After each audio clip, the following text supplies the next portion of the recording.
सभी को मेरा प्यार भरा नमस्कार। मैं प्रशांत सोलंकी स्वागत करता हूं आप सबका आपके अपने परिवार में।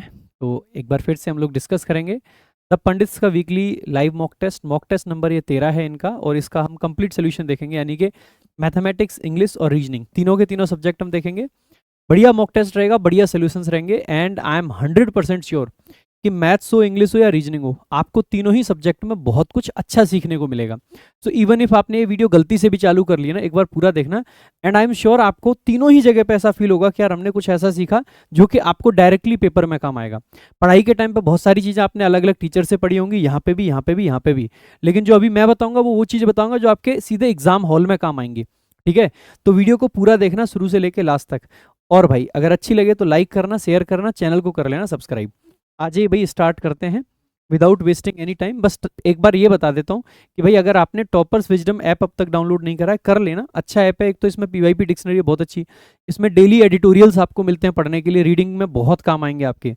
एक रीडिंग वो करते हैं लोग जो यूट्यूब वीडियो देख के कर रहे होते हैं, और एक वो करते हैं जो खुद से करते हैं। भैया वीडियो देख के ही रीडिंग नहीं होती है, वीडियो में तो रीडिंग आप सुन रहे हो, मूवी चल देख रहे हो एक तरीके से, बट आपको अल्टीमेटली ना खुद से भी रीड करना है, और खुद से रीड करना है तो एक अच्छा प्लेटफॉर्म है टॉपर्स विजडम, जहाँ पे आप किसी भी वर्ड को क्लिक करके उसका मीनिंग जान सकते हो कि क्या मीनिंग है एडिटोरियल पढ़ते पढ़ते। तो बहुत सारे फीचर्स हैं, ये सारे फीचर्स हैं, एक बार देख लेना, अच्छी अच्छी चीज़ें आपको मिलेंगी, क्योंकि मेरा फोकस हमेशा क्वालिटी पे रहता है। आइए शुरुआत करते हैं, और शुरुआत में ही मैथ्स से हम स्टार्ट करेंगे। तो मैथ्स का पहला क्वेश्चन है, कौन सा कथन संख्या समुच्चयों के बीच संबंध को सही प्रकार से वर्णित करता है। देखो, real number, subset of integers, सबसे पहले आपको ना पता होना चाहिए कि कौन सी संख्या कहाँ आती है। मैं इसे वर्बली भी बता सकता हूँ। सबसे पहले ऊपर आते हैं कॉम्प्लेक्स नंबर, ठीक है। सो कॉम्प्लेक्स नंबर ऊपर हो गए। अब कॉम्प्लेक्स के अंदर ना दो तरीके की चीज आ जाएंगी, एक हो गई रियल और एक हो गई आपकी इमेजिनरी। क्योंकि संख्या कॉम्प्लेक्स है चाहे इमेजिनरी है, वो मतलब संख्या रियल है या इमेजिनरी है, वो कॉम्प्लेक्स के अंदर आती है। तो कॉम्प्लेक्स के अंदर दो तरीके की संख्या है आपकी, रियल और इमेजिनरी। इमेजिनरी को साइड रखते हैं अपन, क्योंकि एग्जाम में इमेजिनरी संख्याओं पे काम नहीं करते हैं, रियल पे करते हैं। रियल में दो तरीके की संख्या आ जाती है, एक परिमेय और एक आपकी अपरिमेय संख्याएं। इमेजिनरी में वो आती हैं जो अगर आपने पढ़ा होगा ना 10th 12th के टाइम पे। और अपरिमेय, परिमेय का मतलब है जिसको पीवाईक्यू में लिख सकते हैं वो परिमेय है, और वो दूसरी वाली आपकी अपरिमेय, जिसको रेशनल और इरेशनल नंबर बोल देते हैं। इसके बाद में जब रेशनल के नीचे जब हम आते हैं ना, तो हमें मिलते हैं इंटीजर्स। इंटीजर्स को जनरली हम किससे दिखाते हैं, जेड से रिप्रेजेंट करते हैं, ठीक है। इंटीजर्स आपके नेगेटिव वाले हो, पॉजिटिव वाले हो, जीरो हो, सब कुछ अपने आप में क्या है, इंटीजर होता है। और इंटीजर में आपको ध्यान रखना है पॉजिटिव इंटीजर्स होते हैं, और जीरो को पॉजिटिव इंटीजर्स में शामिल नहीं किया जाता है, ठीक है। ना पॉजिटिव में रखते हैं ना नेगेटिव में रखते हैं, इंटीजर में है लेकिन पॉजिटिव नेगेटिव किसी में भी नहीं है। इसके बाद में आते हैं आपके होल नंबर्स, और होल नंबर्स में आपका जीरो शामिल होता है। जीरो से लेके सारे पॉजिटिव वाले जो होते हैं ना, ये होल नंबर्स होते हैं। और होल नंबर्स के बाद में आपके आते हैं बेसिकली जो आपके ये नेचुरल नंबर्स होते हैं, और नेचुरल नंबर्स एक से लेके आगे जितने इन्फिनिटी तक जाते हैं वो होते हैं। तो एक बार देख लेते हैं, real numbers are a subset of integers, नहीं, इंटीजर्स रियल का सबसेट होते हैं। Rational numbers are a subset of irrational, नहीं, ये दोनों इक्वल होते हैं, बराबर लेवल पे होते हैं, रेशनल एंड इरेशनल, तो सबसेट नहीं होंगे। रियल नंबर सारा सबसेट ऑफ कॉम्प्लेक्स नंबर्स, जो भी नंबर होगा कॉम्प्लेक्स का तो सबसेट होगा ही होगा, तो आप कह सकते हैं कि ये तो है ही है, यानी कि उसके नीचे ही आ रहा है उसमें, ठीक है। Natural numbers are not a subset of whole numbers, ऐसा नहीं कह सकते क्योंकि होल नंबर्स जीरो से बनते हैं और फिर नेचुरल बेसिकली एक से बनते हैं, तो ये सबसेट है, तो ये भी नहीं बनेगा। सी ऑप्शन आपका करेक्ट आंसर होगा। देखो भाई, हो सकता है जो मैं सोल्यूशन आपको कराऊं ना थोड़ा सा आपको टाइम लगे, मैं ये नहीं कह रहा हूं कि मैं 15 मिनट में सारे करा दे रहा हूं, लेकिन जो अप्रोचेज मैं आपको सिखाना चाहता हूं ना, उन अप्रोचेज को सीख के आप 15 मिनट के अंदर कर लोगे पेपर, ये मैं आपको कह सकता हूं। 15 मिनट में एक आधा क्वेश्चन छोड़ना भी आपको पड़ सकता है, लेकिन मैक्सिमम क्वेश्चंस को आप कर जाओगे। स्पेशली अरिथमेटिक की बात अगर हम करते हैं, आपने अरिथमेटिक कभी पढ़ा है नहीं पढ़ा है, डजेंट मैटर, आप सिर्फ और सिर्फ यहाँ पे ना लैंग्वेज को पढ़ के वर्बली कैलकुलेट कर सकते हो, और वो कैलकुलेट करना मैं आपको सिखाना चाहता हूँ कि कैसे करना है आपको। जैसे ये देखिए, एक पुस्तकालय में 30% पुस्तकें हिंदी की हैं, 100 में से 30 गए 70 बच्चे, ठीक है। शेष पुस्तकों में से 40%, यानी शेष में से यानी 70 में से 70 का 40%, 7 चौके 28, 28 निकालते हैं, 70 में से 28 गए तो 70 में से 20 जाते हैं, 50 बचते हैं, यानी कि 42 बच्चा। और बाकी क्षेत्रीय भाषाओं में, यानी कि 42 क्षेत्रीय भाषाओं में, 42 की वैल्यू इतनी दे रखी है, तो कितने की पूछिए कुल पुस्तकों की, तो ये आपका आंसर आ जाएगा। मतलब आपको ना पेन उठाना है ना कुछ करना है, जस्ट आपको ना अपनी कैलकुलेशन को इमेजिन करना है, इमेजिनेशन पावर आपको बढ़ानी है। देखो अगला क्वेश्चन, 12 पुरुष या 18 महिलाएं किसी काम को 14 दिनों में कर सकते हैं। 12 पुरुष या 18 महिलाएं, मैं कह सकता हूं कि जो 12 पुरुष 14 दिन में कर रहे हैं वही 18 महिलाएं कर रही हैं। यानी कि अगर इनकी एफिशिएंसी का हम रेशियो निकालें, संख्या के इन्वर्सली प्रोपोर्शनल होगी। भाई संख्या कम है और एफिशिएंसी ज़्यादा है उतना ही तो होगा ना। मान लीजिए 5 महिलाएं जो काम कर रही हैं, एक पुरुष उतना ही काम करे, तो हम कह सकते हैं ना कि एक पुरुष की कैपेसिटी 5 है तो महिला की 1 है। तो यहाँ पे भी हम कह सकते हैं कि अगर पुरुष की कितनी है, देखो रेशियो देखेंगे इन दोनों का, तो अगर इसकी 3 कैपेसिटी है तो इसकी कितनी आएगी, 2 आएगी। इजीली कह सकते हैं कि नहीं कह सकते हैं। और ये कितने दिन में कर रहे हैं, 14 दिन में कर रहे हैं, तो आप आसानी से निकाल सकते हो कि ये 12 तिया 36 आएगा, ठीक है, मतलब 12 तिया 36 गुणा 14, ये टोटल काम आ जाएगा आपका, अगर काम आपको टोटल निकालना होगा, ठीक है। 8 पुरुष और 16 महिलाएं मिलकर करेंगी, 8 पुरुष यानी कि 8 तिया 24 और 16 महिलाएं यानी कि 16 दूनी 32, 24 और 32 कितने बच जाते हैं आपके, 56 बन जाते हैं। और हमारा टोटल काम कितना आ रहा था, 12 गुणा 3 गुणा 14, ठीक है। अब आप देखोगे, देखो 56 था यानी कि 14 तो कट ही जाएगा, तो किसके टेबल में आएगा, आप कहोगे सर 9 के टेबल का आंसर आएगा, क्योंकि 3 इसमें भी 3 इसमें भी, गुणा कर का चाहें तो करके देख लेना, 9 के टेबल का एक ही ऑप्शन है, इतना आंसर आ जाएगा आपका। मैं आपको जस्ट ये बताना चाह रहा हूँ कि देखो आप चाहें तो पूरी कैलकुलेशन कर सकते हैं, पूरी कैलकुलेशन करने में कोई बुराई थोड़ी ना होती है, जस्ट आपको ना इमेजिन करना सीखना है जितना ज़्यादा हो सकता है, देखो। और इसके लिए क्या हमने कोई फॉर्मूला लगाया, कोई फॉर्मूला ही नहीं है। क्यों लगाना फॉर्मूला, मैं चाहता तो मैं यहाँ पे अच्छे से लिख सकता हूँ कि देखो जी 12 पुरुष हैं, मैं ऐसे लिख सकता था यहाँ पे 12 मैन बराबर 18 वुमेन। अब मैन और वुमेन का रेशियो निकालना है, तो वुमेन को यहाँ से नीचे ले आऊंगा, तो नीचे लाया तो बेटा ऐसे लिख दोगे M/W बराबर 18/12, 6 से काट दूं, काट दिया, अरे शाबाश आप तो तेज हो गए। तो M की 3 और W की 2। अब देखो इससे 1 मिनट में कैसे आपका टोटल वर्क निकल आएगा, कैसे निकलेगा, पुरुष से निकालूं कि महिलाओं से, आप बताओ किससे निकालूं। तो मैं निकाल देता हूं, आप कह रहे हो ना महिलाओं से, महिलाओं की बात कर रहे हैं, चलो महिलाओं से निकालते हैं। तो 18 महिलाएं, इनकी कितनी आ रही है एफिशिएंसी, 2, तो 18 गुना 2, और फिर इसका कितने से कर देंगे भैया, कितने दिन काम कर रहे थे ये लोग, 14, तो 14 से कर देंगे, इतना आ गया जी टोटल वर्क। अभी कुछ लोग इसको कैलकुलेट भी कर देंगे, 14 दूनी 28, 28 गुणा 18, पहले उसको पूरा का कैलकुलेट करेंगे, कैलकुलेट करके फिर इसको कैलकुलेट करेंगे, वहां पे 56 निकालेंगे, और 56 निकालने के बाद में फिर जो कैलकुलेट करा हुआ है ना उससे भाग देंगे। और अगर ऐसे मैथमेटिक्स करोगे ना, कसम से बर्बाद हो जाओगे भाई, सच बता रहा हूँ, बर्बाद हो जाओगे। क्यों कैलकुलेट करना है, आप रखिए ना, चीजें लास्ट में काटनी है ना। एक बात बताइएगा, इस सबको मैं कैलकुलेट कर दूं, 18 दूनी 36 गुणा 14 कर लूं, या 14 दूनी 28 गुणा 18 कर लूं, लास्ट में मुझे पता है मेरा आंसर तो छोटी सी संख्या है, और छोटी सी संख्याएं मेरे सामने रखी हैं, उस छोटी सी संख्याओं से मैं बहुत बड़ी संख्या पे क्यों जाऊं, यहीं पे मेरा आंसर बहुत बड़ी संख्या होता, मुझे प्लस माइनस करना बहुत ज्यादा पड़ता, तो फिर मैं उसको बड़ी संख्या तक जाता। जब मेरे को पता है कि मेरे को वापस से छोटी संख्या पे लौटना है, तो यहाँ पे मैं फिर आसानी से कर दूंगा कि 8 तिया 24, 16 दूनी 32, 24 और 32 हो जाते हैं 56, 56 को अगर मैं यहाँ पे लिख भी दूं तो 14 से जाएगा 4 बार, 4 से 2 ये कट जाएगा, 2 ये 9 पे आपका आंसर आ जाएगा, अगर ऐसे कैलकुलेट भी करना है। बट ये वाले काम मत करने लग जाना सारे के सारे, ये पेपर में नहीं करने होते हैं, ये जब आपको नोट्स बनाने होते हैं ना बढ़िया बढ़िया सुंदर सुंदर से, तब आपको काम आते हैं। Now let's move to the next question. अगला आपका क्वेश्चन है, दो कार एक्स और वाई की चाल का अनुपात ये है, चाल का अगर अनुपात ये है तो जितना हम दूरी का अनुपात निकालेंगे, ठीक है, वो इसके डायरेक्टली प्रोपोर्शनल होगा, उतनी ही ज्यादा दूरी चलेंगे जितनी ज्यादा चाल है। लेकिन अगर दूरी को कांस्टेंट मान के अगर हम समय का निकालेंगे तो समय इन्वर्स हो जाएगा, भाई जिसकी ज्यादा चाल वो कम टाइम लेता है, जिसकी कम चाल वो ज्यादा टाइम लेता है। अच्छा, समान दूरी है यानी कि दूरी को कांस्टेंट मान रहे हैं, तो एक्स और वाई 45 मिनट का अधिक समय ले रहा है, तो आप कह सकते हैं कि ये 3 का गैप था ना, तो 3 की वैल्यू उल्टा हो जाएगा ना भाई, ये समझ लेना, जिसकी चाल x है, मतलब x की चाल 5 है और y की चाल 8 है, तो x को कितना टाइम लगेगा, तो x को 8 टाइम लगेगा, और y को कितना टाइम लगेगा, 5 टाइम लगेगा। टाइम में डिफरेंस है कितना, 45, यानी कि हमारी जो 3 यूनिट है ना, उस 3 यूनिट की वैल्यू है 45। हमें निकालनी किसकी है, y के द्वारा लिया गया टाइम, y वो है जिसकी चाल ज़्यादा है, यानी कि कम टाइम जिसको लगेगा। 3 की 45 है तो 5 की 75 आ जाएगी। आपको इतना करना नहीं है, आपको ये सब लिखने की जरूरत नहीं होती है पेपर में। एक्चुअली में यहाँ तो चलो मेरे पास तो सुविधा है, मैं हूँ या कोई भी और मास्टर है उसके पास सुविधा क्या है कि मैं यहाँ भी ये कर लूँगा, मैं यहाँ भी ये कर लूँगा। आपको हर एक चीज़ वहाँ पे ना उस पर लिखनी पड़ती है रफ पे, और पहले तो आप मतलब मन में कैलकुलेशन करना सीखते नहीं है, क्योंकि टीचर के लिए बहुत आसान होता है यहाँ से चीज़ें यहाँ पे लिखना, सब चीज़ें करना। बट एक स्टूडेंट जब पेपर को अटैम्प्ट करता है ना, जब आप किताब में भी करते हो ना, समटाइम्स बच्चे किताब में भी क्या करते हैं, आपकी किताब यहाँ रखिए, आपका रफ यहाँ है, तो आपको नज़र हिलानी भी नहीं है, आप सीधे सीधे कर लेते हैं। बट जब आप एग्जाम के लिए जाते हैं ना, तो आप अगर ये करोगे ना कि ऊपर देखा डाटा नीचे लिखा, ऊपर देखा नीचे लिखा, it consumes a hell lot of time. बहुत सारा टाइम कंज्यूम करता है, so you need to be quick. तो ऐसे में आपको ना मेंटल कैलकुलेशंस आपको ध्यान रखनी है। अपन इसको टच ही नहीं करना चाहते हैं, अपन इसको टच नहीं करना चाहते। मैं ये कह सकता हूँ 5 और 8 है, उल्टा हो जाएगा, 8 5 हो जाएगा, गैप 3 का है, 3 की वैल्यू 5 है, मतलब 45 है। तो हमें किसकी बेसिकली समय पूछा है, हमें समय पूछा है जो बेसिकली तेज वाली है, वाई का समय पूछा है, तेज वाली का समय पूछा है, तो कम वाला समय आएगा तो 5 की वैल्यू निकालनी पड़ेगी। तो हम कह सकते हैं 3 से 45 बना, 15 3 45, तो 15 5 75 आपका करेक्ट आंसर होगा। This is how you should calculate. ठीक है, अब देखो x प्लस वाई बराबर 5। अब हमें पूछा है x cube plus y cube plus 15xy का मान ज्ञात कीजिए। पहला तो ये है कि मैं फटाफट से इसको कैलकुलेट करने पर लग जाता हूँ, ठीक है, पूरे तरीके से कैलकुलेट करने पे लग जाता हूँ। दूसरा ये है कि यार देखो सिंपल सी बात है, x प्लस वाई एक सिंगल इक्वेशन है, सिंगल इक्वेशन है तो वैल्यू मेरी मर्जी में क्या रखूंगा। मैं तो x को 0 मान लेता हूँ, y को 5 मान लेता हूँ, या y को 0 मान लेता हूँ, x को 5 मान लेता हूँ। अब करके देख लो, अगर मान लो मैंने x को 5 माना, y को 0, तो ये भी 0, ये भी 0, x का क्यू 125 आपका करेक्ट आंसर हो जाएगा।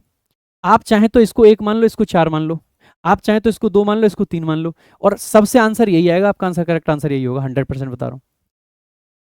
कैलकुलेशन से आपको बचना है, अल्टीमेटली क्या करना है, कैलकुलेशन से आपको बचना है।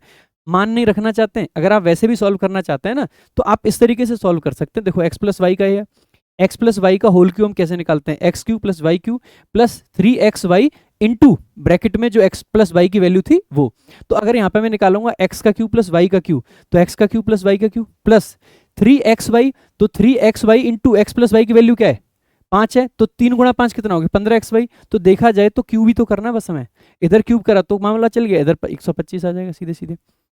This is how you should calculate. Next देखेंगे, 4 सेमी और 9 सेंटीमीटर 4 सेंटीमीटर त्रिज्या वाले दो वृत्त बाह्य रूप से स्पर्श करते हैं, बाहर से स्पर्श कर रहे हैं, उनकी प्रत्यक्ष सामान्य स्पर्श रेखा यानी कि डायरेक्ट कॉमन टेंजेंट की हम बात कर रहे हैं, ठीक है, डायरेक्ट कॉमन टेंजेंट की। अब देखो इसके लिए या तो आपको ना, अगर आप मतलब ऐसे कैलकुलेट करना जानते हैं ना, तो आपको तुरंत ही समझ जाना चाहिए कि ये 9 सेमी है और ये 4 सेमी है। या तो आपने फॉर्मूले बना लो, फॉर्मूले भी मैं आपको बना के दिखाऊं, अभी मैं फॉर्मूला भी बना के दिखा दूंगा, लेकिन मैं जस्ट ये कहना चाह रहा हूँ कि 9 और 4 13 बन गया, ठीक है।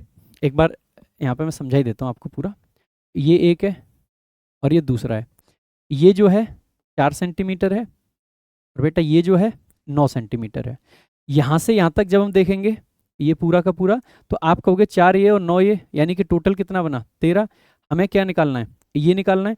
जब हम इसको देखते हैं ना, एक बार मैं आपको बेसिक से समझा रहा हूँ, तो बनता क्या है बेसिकली, देखो क्योंकि ये टेंजेंट बनती है तो इस पर 90 डिग्री बनता है, ये भी 90 डिग्री है। अगर मैं यहाँ से आपसे ये कहूँ कि मैं एक 90 डिग्री इसके पैरेलल, जो नीचे वाली है ना उसके पैरेलल लगा रहा हूँ, और यहाँ ऐसे लगा रहा हूँ कि यहाँ पे भी पहुंचे, तो ये भी 90 और ये भी 90, यानी कि ये राइट एंगल ट्राइंगल बन गया। अच्छा ये राइट एंगल ट्राइंगल है, क्योंकि ये 4 थी तो यहाँ से यहाँ तक ये भी 4 है, तो ऊपर वाला कितना बचा हिस्सा 5, बेशक दिखने में छोटा लग रहा है लेकिन बचेगा 5, ऊपर वाला 5 बचा, ये 5 है, ये 13, तो ये कितना आ जाएगा, आप कहोगे सर ट्रिपलेट बन गया 12 का, यही आपका करेक्ट आंसर बन जाएगा डायरेक्ट कॉमन टेंजेंट का। अब मैं ये कहना चाह रहा था, ऐसी प्रॉपर्टीज आपको याद होनी चाहिए, क्योंकि क्वेश्चंस बार बार आते हैं आपके एग्जाम में। याद कैसे होनी चाहिए, आपको बस ये देखना है कि ये दोनों को जोड़ने के बाद और इन दोनों को घटाने के बाद अगर ट्रिपलेट के आपको 2 नंबर बन रहे हैं, बड़ा वाला और छोटा वाला, तो बीच वाला जो होता है ना वही आपका करेक्ट आंसर होगा। आप चाहें तो रट्टा मार सकते हैं। आपको कैलकुलेट भी क्यों करना है, जो फॉर्मूला भी आप याद करते हैं ना, बहुत सारे लोगों को वो फॉर्मूला होता है R1 R2 फिर D, कुछ इस तरीके से डिस्टेंस का, उस फॉर्मूले को याद करते हैं, अल्टीमेटली उस फॉर्मूले से भी हम वही पहुंचते हैं, क्योंकि ट्रिपलेट ही हमें एग्जाम में मिलता है। तो अगर याद ही रखना है तो जो मैं प्रॉपर्टी बता रहा हूँ उतना याद रखो ना, कि चेक ये कर लो कि इन दोनों का डिफरेंस 5 है, इन दोनों का सम 13 है, 5 13 12 वाला ट्रिपलेट बनता है, 12 को आंसर मार करके आगे चले जाओ। अगर याद ही रखना है तो याद रखो, तो फिर रिजल्ट याद रखो, उसका फॉर्मूला क्यों याद रखना है, ठीक है। So this is how you should approach the question. Now let's move to the next question. अगर आपको लगता है कि आपने कोऑर्डिनेट ज्योमेट्री पढ़ी है, आपको उलझना चाहिए, नहीं तो तुरंत छोड़ देना चाहिए, ठीक है। ये जो वर्टिसेस है ना, उनके बेसिकली वो दे रखे हैं कोऑर्डिनेट्स, और पूछा बेसिकली क्या है, लंब केंद्र यानी ऑर्थो सेंटर। देखो ऑर्थो सेंटर में जो क्वेश्चन बनता है ना एसएससी के एग्जाम लेवल में, खास करके प्री में, तो ऐसा बन ही नहीं सकता है कि आपसे पूरी की पूरी कैलकुलेशन करवाए, कि पहले आपको जो जो लाइंस है ना उनके स्लोप निकलवाए, उसके बाद में उन स्लोप पे परपेंडिकुलर डलवाए, और उसके बाद में बेसिकली उसके हिसाब से उसके कोऑर्डिनेट्स निकलवाए, तभी निकलेंगे कोऑर्डिनेट्स। तो पहले आपको लाइन निकालनी पड़ेगी, ठीक है, क्योंकि सामने वाली वर्टेक्स का हम पे पहले से ही है, फिर हमें लाइन निकालनी पड़ेगी, लाइन निकालने के बाद में उस वर्टेक्स से उस लाइन पे हमें परपेंडिकुलर डालना पड़ेगा। यही तो वो पॉइंट जहां पर बेसिकली वर्टेक्स से परपेंडिकुलर डालते हैं सामने वाली लाइन पे, तो बेसिकली वो क्या बनना चाहिए, जहां पे इंटरसेक्ट करते हैं वो पॉइंट, वो होता है ऑर्थो सेंटर, आपका लंब केंद्र जिसको बोलते हैं। सामने वाली वर्टेक्स से लाइन पे जो भी उसकी भुजा होती है उस पर जब हम 90 डिग्री का वो डालते हैं तो ऐसे केस में बेसिकली लंब केंद्र बनता है।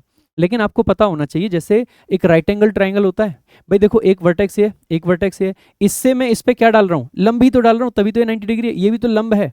तो जब भी आपका कोई राइट एंगल ट्राइंगल होता है तो उसका ऑर्थो सेंटर ऑटोमेटिकली कौन सा वाला पॉइंट बन जाता है, तो आप कहोगे सर उसका ऑर्थो सेंटर ऑटोमेटिकली वो वाला पॉइंट बन जाता है जहां पे बेसिकली 90 डिग्री मिल रहा होता है, वो वाली वर्टेक्स कह सकते हो।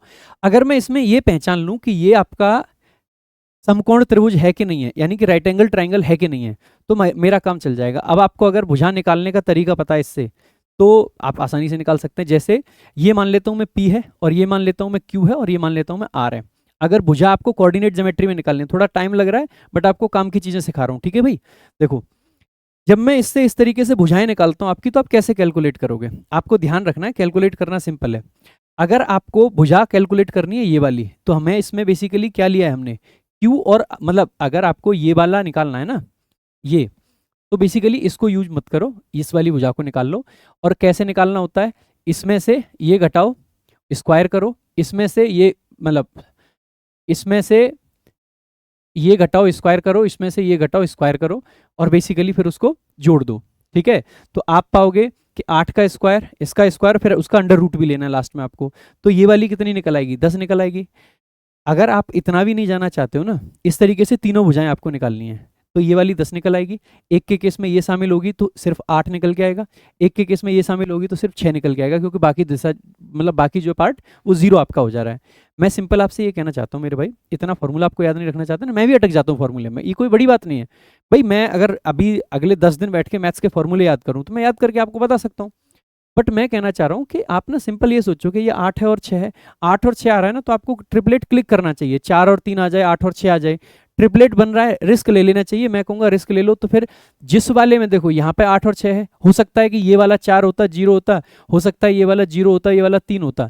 जब भी इस तरीके के ट्रिपलेट वाले नंबर्स आपको दिखे ना, आपको रिस्क ले लेना चाहिए, और जो तीसरा वाला बन रहा है ना, आप उसको मार दीजिएगा, आपके आंसर आने के पूरे चांसेस रहते हैं। बाकी अगर डिटेल में यही पढ़ना है कि सर किस तरीके से निकाला जाए, तो आप बहुत जगह से पढ़ रहे होंगे कोऑर्डिनेट ज्योमेट्री।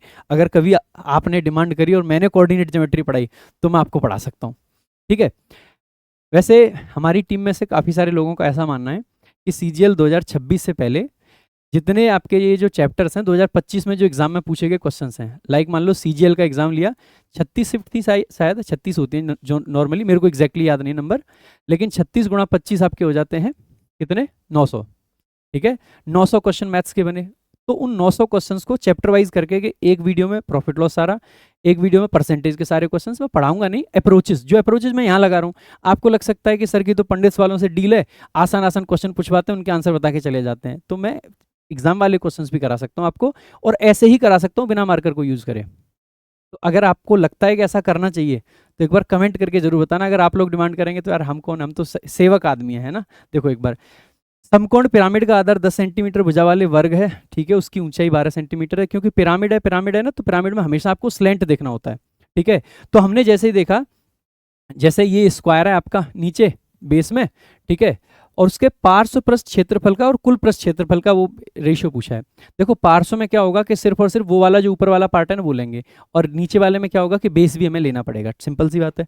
अब क्योंकि रेशियो पूछा है, एग्जैक्ट पूछा होता है ना, तो हम आसानी से कई सारे तरीके लगा सकते थे निकालने के। जैसे निकालने का तरीका ये हो सकता था कि 100 का गैप आता, क्योंकि बेस का 100 इसका एरिया है, लेकिन है क्योंकि हमें क्या पूछा है, आप कहोगे रेशियो, तो फिर हमें कैलकुलेट करना पड़ेगा। कैलकुलेट करने के लिए क्या है, हमें हमारे पास में जो, जब हम इसको पिरामिड बनाएंगे ना, पिरामिड जैसा कुछ है अपने पास में, अगर मैं इनको दिखाना चाहूँ तो, ठीक है। सो पिरामिड जैसा अभी कुछ दिख नहीं रहा है मेरे को, अगर कुछ होता तो मैं दिखाता। लेट्स से कि ये लैंप पे लगभग मतलब वो वाली शेप नहीं है जो मुझे चाहिए, लेकिन है कुछ इस टाइप का ही, ठीक है। हम आपको क्या बताते हैं, हमेशा आपको ये सिखाया जाता है कि भाई अगर आपको ये वाला एरिया निकालना है ना, तो जो नीचे वाला पेरीमीटर है, पेरीमीटर इंटू हाइट, अगर ये पूरा रहता है, और अगर ये चला जाता है इस स्लेंट में, ट्राइंगल टाइप का अगर कुछ बनाता है, तो जैसे ही आप देखोगे ना, यहाँ पे अगर हम इसको बात करें तो देखो, एक तो इसकी ये वाली हाइट होती है, जैसे मैंने मार्कर यहाँ पे डाला ना, तो इस मार्कर से लेके ऊपर तक का ये वाली हाइट, और एक हाइट होती है ये स्लेंट वाली। मार्कर वाली को जब मैं देख रहा हूँ ना, तो मार्कर देखो काफी ऊंचा बच रहा है, ये हाइट कम होती है, लेकिन जब मैं स्लेंट देख रहा हूँ ना, तो मार्कर पूरा कवर कर पा रहा है, जस्ट इसको ज्यादा बच नहीं पा रहा है, है ना। तो इसका मतलब है स्लेंट वाली हमेशा ज़्यादा होती है। स्लेंट वाली निकालने का क्या तरीका होगा, देखो क्योंकि ये था तो बीच में सेंटर में से लेंगे, तो ये 10 थी साइड, तो ये 5 बनेगा, ये 5 है और ये 12 है, तो ट्रिपलेट आपको सीधे दिखाई दे जाएगा। तो स्लेंट वाली कितनी आ गई, 13 आ गई। 13 में कितने ट्राइंगल बनेंगे, एक ट्राइंगल यहाँ से ऊपर तक जाने में, एक ट्राइंगल यहाँ से ऊपर तक जाने में, एक यहाँ से, एक यहाँ से, 4 ट्राइंगल बनेंगे कि नहीं बनेंगे। ट्राइंगल का बेसिकली क्या निकलता है area, 1/2 base into height. Base कितना है, 10 है, 1/2 करेंगे तो 5 रह जाएगा, तो 13 गुणा 5, 13 गुणा 5, 13 गुणा 5, 4 बार ऐसा करेंगे, 4 बार ऐसा करेंगे ना, तो बेसिकली कितना आ जाएगा आपका, तो आप कहोगे सर 260 आ जाएगा। देखा जाए तो 20 गुणा 13 ही तो कर रहे हैं, 5 5 4 बार आ गया ना, तो 20 गुणा ये। अगर हम इसमें आपका कितना और जोड़ देते हैं, 100 जोड़ देते हैं जो बेस वाला है, तो बेसिकली कितना आ जाएगा आपका, तो आप कहोगे सर 360, जीरो से जीरो काट देंगे, तो ये बेसिकली कितने पे जाएगा, 13 पे, और ये बेसिकली कितने पे जाएगा, 18 पे। तो 13 18 आपका करेक्ट आंसर होगा। इस तरीके से कैलकुलेट कर लेना, मैं समझाया तो टाइम लग सकता है, अगर आपको बहुत जल्दी है तो आप वर्बली कैलकुलेट कर सकते थे। जैसे ही आप 10 देखते हो और 12 देखते हो तो तुरंत आपको क्लिक करना चाहिए क्योंकि यहाँ पे तो हम बीच में से हाइट को नापेंगे तो 5 लेंगे, 5 और 12 यानी कि 13 बनेगा, 13 बनेगा। इसका मतलब है कि जो हम कैलकुलेट करेंगे तो जो वो वाला आएगा ना, तो उसकी जो लेंथ है ना, मतलब जो हाइट बन रही है एरिया निकालने के लिए, वो 13 के टेबल की जरूर बनेगी। ये तो कह सकते हैं ना, जब भाई हम सिर्फ कर्व्ड वाला निकाल रहे हैं, तो कर्व्ड में बेस इंटू हाइट होती है, बेस इंटू हाइट होती है, तो हाइट 13 है, तो जो भी आंसर आएगा वो 13 के टेबल का होगा। और 13 के टेबल में 100 जोड़ने पे कभी भी वो 13 के टेबल का बन नहीं सकता है, तो 13 का टेबल तो कभी नहीं कटेगा। तो जो कर्व्ड वाला है ना, वो हमेशा 13 के रेशियो में आएगा, 13 के रेशियो में आएगा, तो आप पाओगे कि सर एक तो ये ऑप्शन था, एक ये ऑप्शन था, हमारे पास में 2 ही ऑप्शन थे। क्या ये लगभग डबल पहुंच सकता है, आई डोंट थिंक कि डबल पहुंच पाएगा। तो इसका मतलब है मैं अगर तुक्का भी मारता ना, मतलब अप्रोक्सीमेशन से भी मारता, तो भी मैं ए ऑप्शन को मार्क कर सकता था। नेक्स्ट देख लेते हैं अगला क्वेश्चन आपका। अगला आपका क्वेश्चन है, सेक थीटा 5 दे रखा है, तो cosec 90 minus theta into sine, अरे ये तो सिंपल ही है। कोसेक को क्या लिखते हैं, 1 अपॉन साइन थीटा, तो 1 अपॉन साइन थीटा लिखेंगे तो क्या हो जाएगा, 1 अपॉन साइन 90 माइनस थीटा। ये तो कट गया, कट गया, तो एक आंसर आ जाएगा। देखो जी अगला क्वेश्चन आपका, ये देखो देखो अगर आपको लगता है कैलकुलेशन में टाइम लगेगा छोड़ दीजिएगा, और अगर आपको लगता है कि थोड़ा सा दम है अंदर और पहली बार में कैलकुलेट, देखो एक चीज़ और समझना, आपको ना बहुत सारे लोग एक तरीका और सिखा रहे होंगे, मेरे हिसाब से थोड़ा गलत है वो तरीका, सुनना मेरी बात को तब आपको समझ आएगी। बहुत सारे लोग आपको ये बोल रहे होंगे कि फर्स्ट गो में ना 25 क्वेश्चन तक पहुंचो जल्दी जल्दी। ऐसे में ना कई बार क्या होता है, क्योंकि टाइमर आपके पास में सिर्फ 15 मिनट का है, सेकंड गो आपको मिल भी नहीं पाएगी। तो अगर कोई क्वेश्चन ऐसा है ना जिसको आप आसानी से कर सकते हो, तो आप उसको कर लेना चाहिए, इवन इफ अगर वो 1 मिनट का टाइम भी डिमांड कर रहा है आपसे। क्योंकि जब बाद में आप देखोगे ना तो ढूंढते फिरोगे कि, क्योंकि जो आपने स्किप करे होंगे ना, उसमें कई सारे ऐसे होंगे जो बहुत मुश्किल होंगे, और कई सारे ऐसे होंगे जो कि थोड़े मुश्किल थे। तो जो थोड़े मुश्किल वाले हैं ना, या तो उनके लिए क्या कर लेना, मार्क फॉर रिव्यू कर लेना, और जो ज्यादा मुश्किल वाले हैं उनको बिना मार्क फॉर रिव्यू के छोड़ देना, जिससे कि कलर देखते आपको पता चल जाए कि कौन से वाले आपको पहले अटेम्प्ट करने हैं। क्योंकि आप दोबारा से उन पर नहीं जा सकते हो ना बार बार, क्योंकि सिर्फ 15 मिनट का टाइमर आपके पास है, आप 4 बार घूम के नहीं देख सकते हो। तो दिस इज वाई मैं इस तरीके से कह रहा हूँ आपसे। देखो 1 का है, 2 का है, 3 का है, यहाँ 4 का है, 8 का है और 12 का है। एक चीज जो मुझे दिखाई दे रही है वो ये है कि ये भी तो 1 2 3 का रेशियो, अगर इसमें से 4 4 4 कॉमन ले लूँ मैं, 4 4 4 कितनी पावर में लेना पड़ेगा, आप कहोगे सर यहाँ पे 4 लेना पड़ेगा पूरा, तो ये 1 बन जाएगा, तो 4 की पावर 3 ले लिया, 4 की पावर 3 यहाँ से लेंगे तो 2 की पावर 3 बचेगा, यहाँ से 4 की पावर 3 लेंगे तो 3 की पावर 3 बचेगा। यानी कि मैं अगर यहाँ से नीचे वाले में ये कॉमन ले लेता हूं, तो आप आसानी से कहोगे कि सर बेसिकली आपका ये जो ऊपर वाला और नीचे वाला बराबर हो जाएंगे, तो दोनों तो कट गए, दोनों कट गए, यानी कि 1.1/64 आपका करेक्ट आंसर आ जाएगा। दैट्स इट, और कुछ था ही नहीं, सिंपल क्वेश्चन है। देखो आगे, 6 सेंटीमीटर त्रिज्या वाले धातु के गोले को पिघलाकर 4 सेंटीमीटर त्रिज्या वाले वेलन में ढाला जाता है। ढाला जाता है यानी कि दोनों का जो आयतन है ना बराबर होगा। ये ना एक इसमें एक छोटा सा पॉइंट छिपा होता है हमेशा ऐसे क्वेश्चंस में, अगर आपको वो क्लिक नहीं करेगा तो क्वेश्चन होगा नहीं। जैसे मुझे देखते ही क्लिक करेगा, क्योंकि ढाला जा रहा है मतलब दोनों बार में वॉल्यूम बराबर रहेगा, वॉल्यूम को बराबर करो, ऊंचाई निकाल दो।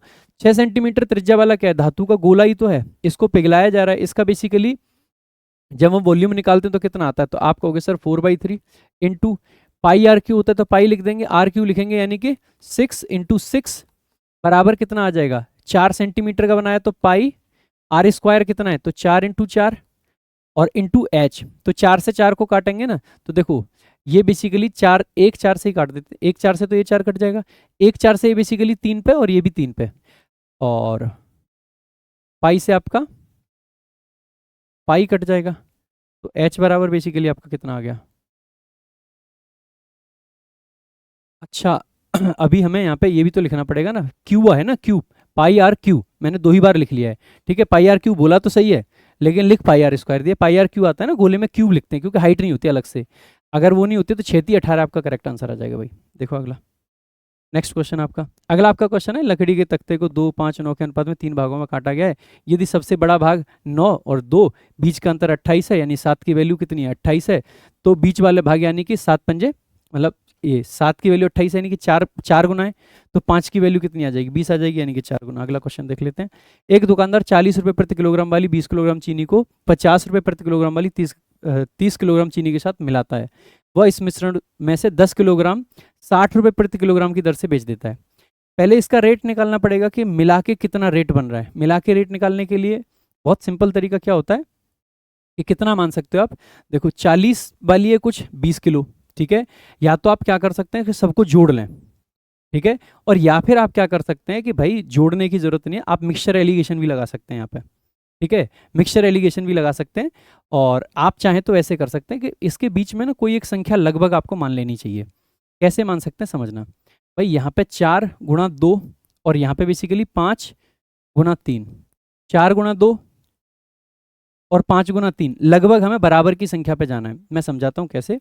जैसे समझो ये 40 का रेट है और ये 50 का रेट है, इसके बीच में हमें कोई रेट मानना है। इसके बीच में कोई ऐसा रेट मानना है कि जब हम निकाल के लाएंगे बेसिकली, तो ये बेसिकली 2 की वैल्यू आए और ये बेसिकली आपकी 3 की वैल्यू आए। कुछ इस तरीके से रखना है। तो मैं यहाँ पे अगर देखो 45 रखता, समझना मेरी बात, अगर मैं यहाँ पे 45 रखता तो यहाँ पे भी 5 आता और यहाँ पे भी 5, तो ये तो बराबर हो जाता, ये तो नहीं बनता। लेकिन अगर मैं यहाँ पे 44 रखता तो ये बेसिकली 6 निकल के आता और ये 4 निकल के आता। उल्टा बोल दिया, ये 4 निकल के आता और ये बेसिकली आपका 6 निकल के आता। 40 वाली 2 और उल्टा बोल दिया मैंने। अब देखो 50 में से 44, ये 6 निकल के आता और ये 2 निकल के आता। इसका मतलब 44 नहीं बनेगा, हमें उल्टे वाले पे जाना चाहिए। कितना बनेगा, 46। 46 है तो यहाँ देखो कितना निकल के आ रहा है, 40 और इसमें से 6 निकल के आ रहा है, यहाँ देखेंगे 4 निकल के आ रहा है, यानी कि मैं 46 अगर रेट मान लेता हूँ लगभग, तो इसका मतलब है कि मैं उसको मिलाने के बाद 46 के रेट में बेचूंगा। लेकिन बेच कितने के में रहा हूँ, 60 के में, यानी कि 14 का फायदा 1 किलो पे, तो 10 किलो पे कितने का फायदा, 140 का। ये करेक्ट आंसर हो जाएगा। इसको थोड़ा सा फास्ट कर सकते हैं आप, मैं यहाँ पे बिना बात का कन्फ्यूजन पैदा कर लिया था यहाँ से यहाँ घटाने में। देखो मैं फिर कह रहा हूँ, मेरे मैथ्स के मेथड्स बहुत अच्छे हो सकते हैं, बट मैं तो मैथ्स ना पढ़ता हूँ ना पढ़ाता हूँ। ठीक है, स्पीड जो है ना वो आती है प्रैक्टिस से। मैं अगर यही 10 दिन इसकी प्रैक्टिस कर लूंगा ना, तो मेरा तो अलग लेवल पे स्पीड आएगी। एक जगह पे सिली मिस्टेक होने का चांस ही नहीं है, सिंगल जगह पे सिली मिस्टेक होने का चांस नहीं होगा अगर 10 दिन प्रैक्टिस कर लूंगा। आपको भी मैं बार बार यही कह रहा हूँ कि आप जिस मेथड से एग्जाम में जाना चाहते हैं उस मेथड से आपको मल्टीपल टाइम्स ना प्रैक्टिस करनी पड़ेगी। अगला क्वेश्चन देख लेते हैं। एक दुकानदार ने 4 समान स्मार्ट वॉच 12,000 में खरीदी, उसमें से 3 को 12% पे बेचा और 1 को 8% पे। 3 को 12 पे मिला, यानी कि टोटल बेसिकली 12 या 36% का मिल रहा होगा, मतलब 36 टोटल परसेंट नहीं, किसी भी चीज़ का 36 है ना। और आगे लॉस कितना मिला मिला बेसिकली 8, 36 में से 8 गए तो 28। 28 का टोटल पे निकालेंगे तो बेसिकली क्या है, अगर हम 3 पे निकाल रहे थे, इस पे 12 मिले, इस पे 12 मिले, इस पे 12 मिले, टोटल में 36 मिल गए। लेकिन एक ऐसी थी जो 8 खा गई, यानी कि टोटल में कितना रहा 28। अब 28 कितनों के बीच बांटना है, 4 के, तो 7 के हिसाब से बढ़ जाएगा। ये करेक्ट आंसर हो जाएगा। देखो अगला, 40 की एकल छूट 25 और x% की 2 क्रमिक छूटों के बराबर है। देखो या तो वर्बली कर सकते हैं कि 40 की छूट का मतलब है 100 से 60 आ गए, 25 का मतलब है 100 से 75 आए। अब 75 से बेसिकली 15 हमें कम करने पड़ेंगे, तो 75 पे 15 यानी कि 1/5, 20% आपका करेक्ट आंसर आ जाएगा। एक तो ऐसे निकाल सकते हो, वैसे भी आपको निकालना है तो आप ऐसे भी निकाल सकते हो। तो 40% कितना होता है, आप कहोगे 2/5। छूट देने के बाद यानी कि फाइनल वैल्यू कितनी बचेगी, 3/4, मतलब 3/5 नॉट 4, 3/5। और ये कितने के बराबर हमें लानी है, तो 25% की छूट दी, तो यानी कि 1/4, 1/4 की छूट देंगे तो क्या बचेगा 3/4 इंटू जो भी हमने दी होगी x दी होगी, 3 से 3 कट जाएगा, तो यानी कि x बराबर कितना आ गया, आप कहोगे सर x बराबर आ गया 4/5। 4/5 यानी कि 5 पे 1 की छूट, यानी कि 20%। ऐसे भी निकाल सकते हैं, बाकी जो मैंने वर्बली बताया वैसे भी कर सकते हैं। It's up to you. देखो अगला क्वेश्चन आपका, एक व्यक्ति स्थिर धारा में 10 किलोमीटर की गति से जा रहा है, धारा के विपरीत और धारा के समान, मतलब धारा के साथ और उसमें 3 गुने का फर्क है, यानी कि इधर 1 है तो इधर इसकी स्पीड कितनी हो जाएगी, 3 हो जाएगी। मेरे को तो सिंपल ऐसे ही दिखता है कि भैया 10 है, 5 घटाएंगे तो 5, 5 जोड़ेंगे तो 15, 5 या 15 बराबर हो रहा है। मतलब 1:3 का रेशियो आ रहा है ना, 1:3 का रेशियो आ रहा है तो उसकी कितनी मान लेंगे, 5 मान लेंगे, दैट्स इट। 2 पे भी आप देख सकते थे, 2 पे लेकिन नहीं बनता, 3 गुनी स्पीड करनी है ना, मैं 8 जो है वो 12, मतलब 12 जो 8 का 3 गुना नहीं हो सकता है। तो इस तरीके से देख सकते हो, बहुत सिंपल क्वेश्चन है। अगला क्वेश्चन, x बराबर ये है तो इसका मान पूछा है। अब देखो यहाँ पे इस मान में x है, मतलब ये है कि जब हम इसका क्यूब करेंगे ना तो x वाली चीजें तो हमारी खत्म ही हो जाएंगी। ठीक है, अच्छा एक बार क्यूब करके देखें। क्यूब का मैंने फॉर्मूला भी आपको बताया था, क्यूब जब करेंगे तो क्या होगा, पहले a का क्यूब, a का क्यूब क्या बनेगा 5√5, क्योंकि 2 बार पावर करेंगे तो 1 5 बाहर आ जाएगा, लेकिन 1 5 अब भी अंदर बचा। ऐसे ही 2√2 प्लस में, और प्लस में क्या बनेगा 3√10, और फिर x, और x की वैल्यू क्या है यही है, लेकिन 3√10 और x ही तो बच रहा है। हमारे में प्लस का था, इसमें माइनस का दे रखा, माइनस से प्लस का खत्म हो जाएगा, तो बेसिकली कितना बचेगा आप कहोगे, बस ये बचेगा 5√5 और 2√2, ये आपका करेक्ट आंसर आ जाएगा। कैलकुलेट करके यहाँ दिखा देता हूँ मैं आपको। आप में से काफ़ी सारे बच्चों को ऐसी वाली आदत हो गई होगी पढ़ते पढ़ते, क्योंकि आप इसी तरीके से पढ़ते हो कि हर चीज़ को ना यहाँ पे लिख के बता देता हूँ। देखो जी, x की वैल्यू हमें दे रखी है √5 प्लस √2, सही है जी। इसका हमें निकालना है, मैं कहता हूँ इन दोनों का ही मैं क्यूब कर देता हूँ, ठीक है जी। इसका क्यूब करूंगा तो ये x क्यूब कहलाएगा, सही बात है। इसका क्यूब करूंगा तो क्योंकि 1 5 तो बाहर आ जाएगा, दो पावर पे, और 1 5 अंदर रह जाएगा, 1 2 तो बाहर आ जाएगा लेकिन 1 2 अंदर रह जाएगा। प्लस में क्या आएगा 3√10, √10 क्यों लिख रहा हूँ, √5 और √2, √10 बन जाएगा, और 3 किसके लिए लिख रहा हूँ क्योंकि फॉर्मूले में आता है 3ab a प्लस बी, इस तरीके से तो लिखते हैं। और यहाँ पे कितना आ जाएगा, तो आप कहोगे सर यही लिखना पड़ेगा, लेकिन इसकी वैल्यू तो x दे रखी है तो x लिख दूं। इसका मतलब है मैं यही तो कहना चाह रहा हूँ कि ये आ गया। अब मैं इस एक्स क्यू की वैल्यू यहाँ पे रख दूं, एक्स क्यू की वैल्यू यहाँ पे रखूंगा तो ये लिखा प्लस ये लिखा, तो ये प्लस का था और ये माइनस का, तो इससे और ये कट जाता, इससे ये कट जाता, तो यही बचता, ये करेक्ट आंसर है। देखो अगला क्वेश्चन आपका, लेकिन इसको ना वर्बली अपन को कैलकुलेट करना पड़ेगा, वर्बली नहीं कर पाए तो फिर क्या फायदा है।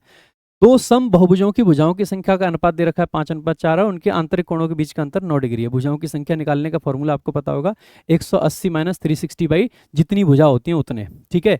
नहीं पता है तो आप बेसिक से भी देख सकते हैं। आपको ट्राइंगल का पता है कि 60 होता है, रेगुलर ट्राइंगल जो होता है यानी कि इक्विलेटरल ट्राइंगल 60 होता है। बेसिकली कैसे निकालते हैं, वही 180 में से 360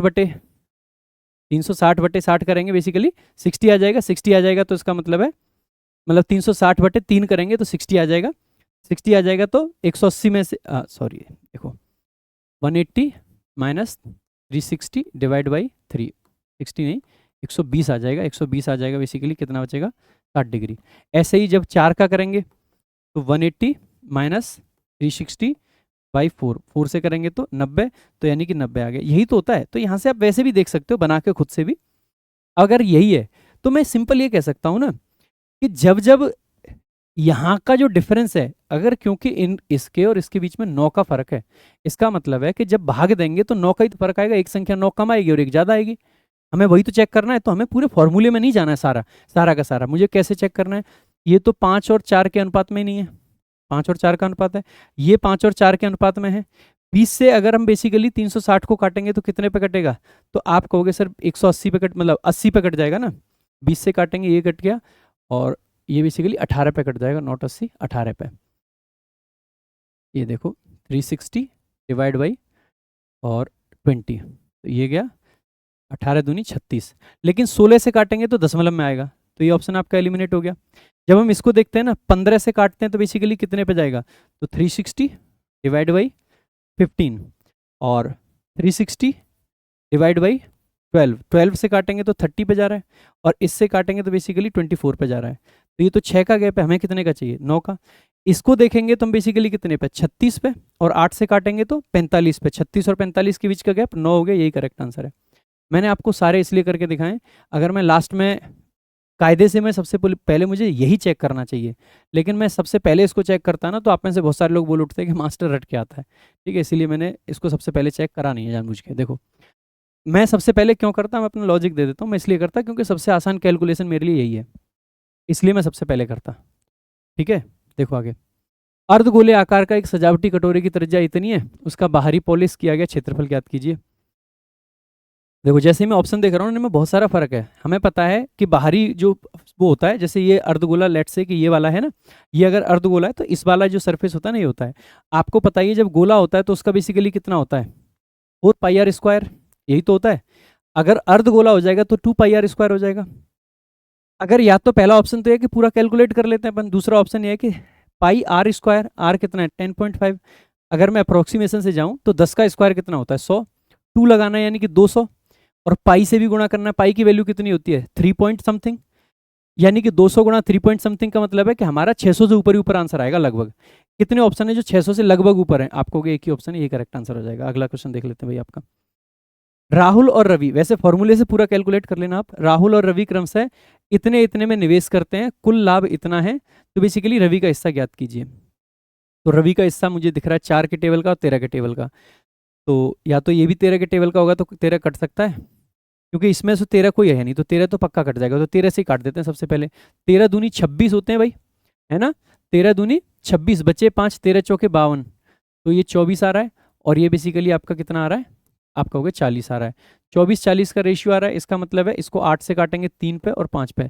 3 और 5 के रेशियो में कितने को बांटना है हमें, 12,000 को बांटना है।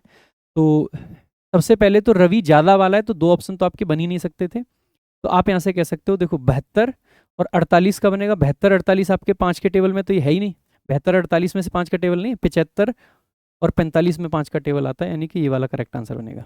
चलो भाई एक बार ये वाला क्वेश्चन देख लेते हैं। एक्चुअली मैं ये वीडियो जब पहले रिकॉर्ड करी थी, इस वाले क्वेश्चन में एक सिली मिस्टेक रह गई थी, ठीक है। और उसको हटाने के लिए फिर इस वाले क्वेश्चन को अलग अगले दिन आके रिकॉर्ड करके वीडियो को दोबारा अपलोड करवा रहा हूँ मैं, ठीक है। तो बाकी जगह पे आपको दूसरी शर्ट दिख रही होगी, इस क्वेश्चन में अलग। तो ये सीआई का क्वेश्चन है। एक्चुअली में सिली मिस्टेक ये रह गई थी, मैंने ना ये कंसीडर कर लिया था कि 1 साल बाद ये दूसरा साल, यानी कि पहले साल के बाद और दूसरे साल के बाद, ठीक है। तो ये थोड़ी सी सिली मिस्टेक थी, एक बार इसको देख लेते हैं कैसे सही होगा।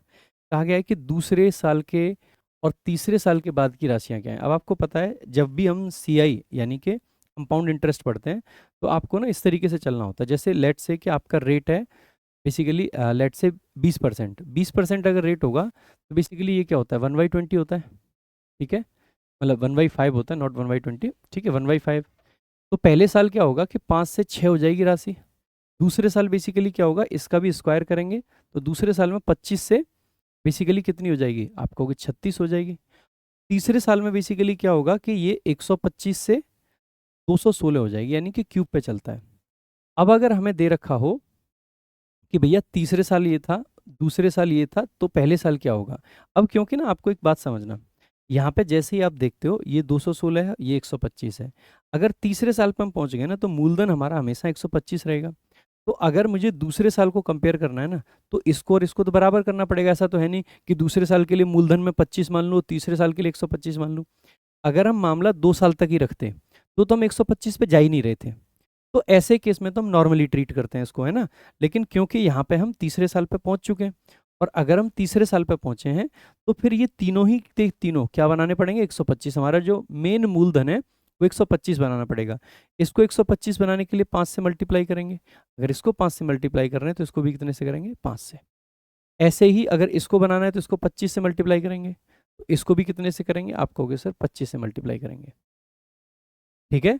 तो आप पाओगे कि पहले साल में ये 125 से बेसिकली 25 सिक्के 150, 150 हो जाता है। दूसरे साल में बेसिकली 125 से कितना हो जाता है, 36 पंजे बेसिकली 36 पंजे 180 हो जाता है, ठीक है। तो ये अगर पहले साल वाला ले रहे हैं, दूसरे साल वाला ले रहे हैं, तीसरे साल वाला ले रहे हैं, तो इस तरीके से बेसिकली आपका बढ़ जाता है। तो 180 हो गया, यहाँ पे 216 हो जाता है। तो इस तरीके की चीज़ें बढ़ती हैं। अब हम इस क्वेश्चन में इस चीज़ को अगर अप्लाई करके देखते हैं, तो थोड़ा सा देखेंगे कि दूसरे साल के अंत में ये है और तीसरे साल के अंत में ये है। अब आप देखोगे कि ये स्क्वायर के टेबल का है और ये उसी के क्यूब के टेबल का है। थोड़ा सा यहाँ पे देखेंगे, देखो अब हम ना एक गैस करने पे भी चल सकते हैं, क्योंकि यहाँ पे देखो एक पूरी नंबर आ रखी है।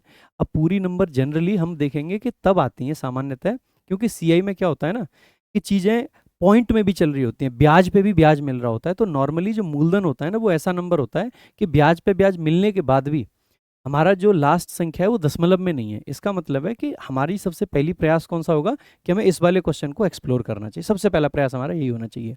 अब मैं यहाँ पे देखता हूँ तो ये किसका क्यूब बनता है आपका, क्योंकि ओरिजिनल नंबर जो है ना वो क्यूब बनेगा। तो ये किसका क्यूब बनता है, आप कहोगे सर 1000 का, मतलब 10 का क्यूब है, गुणा 4 कर रखा है, यानी कि 1000 गुणा 4 यही तो रखा है।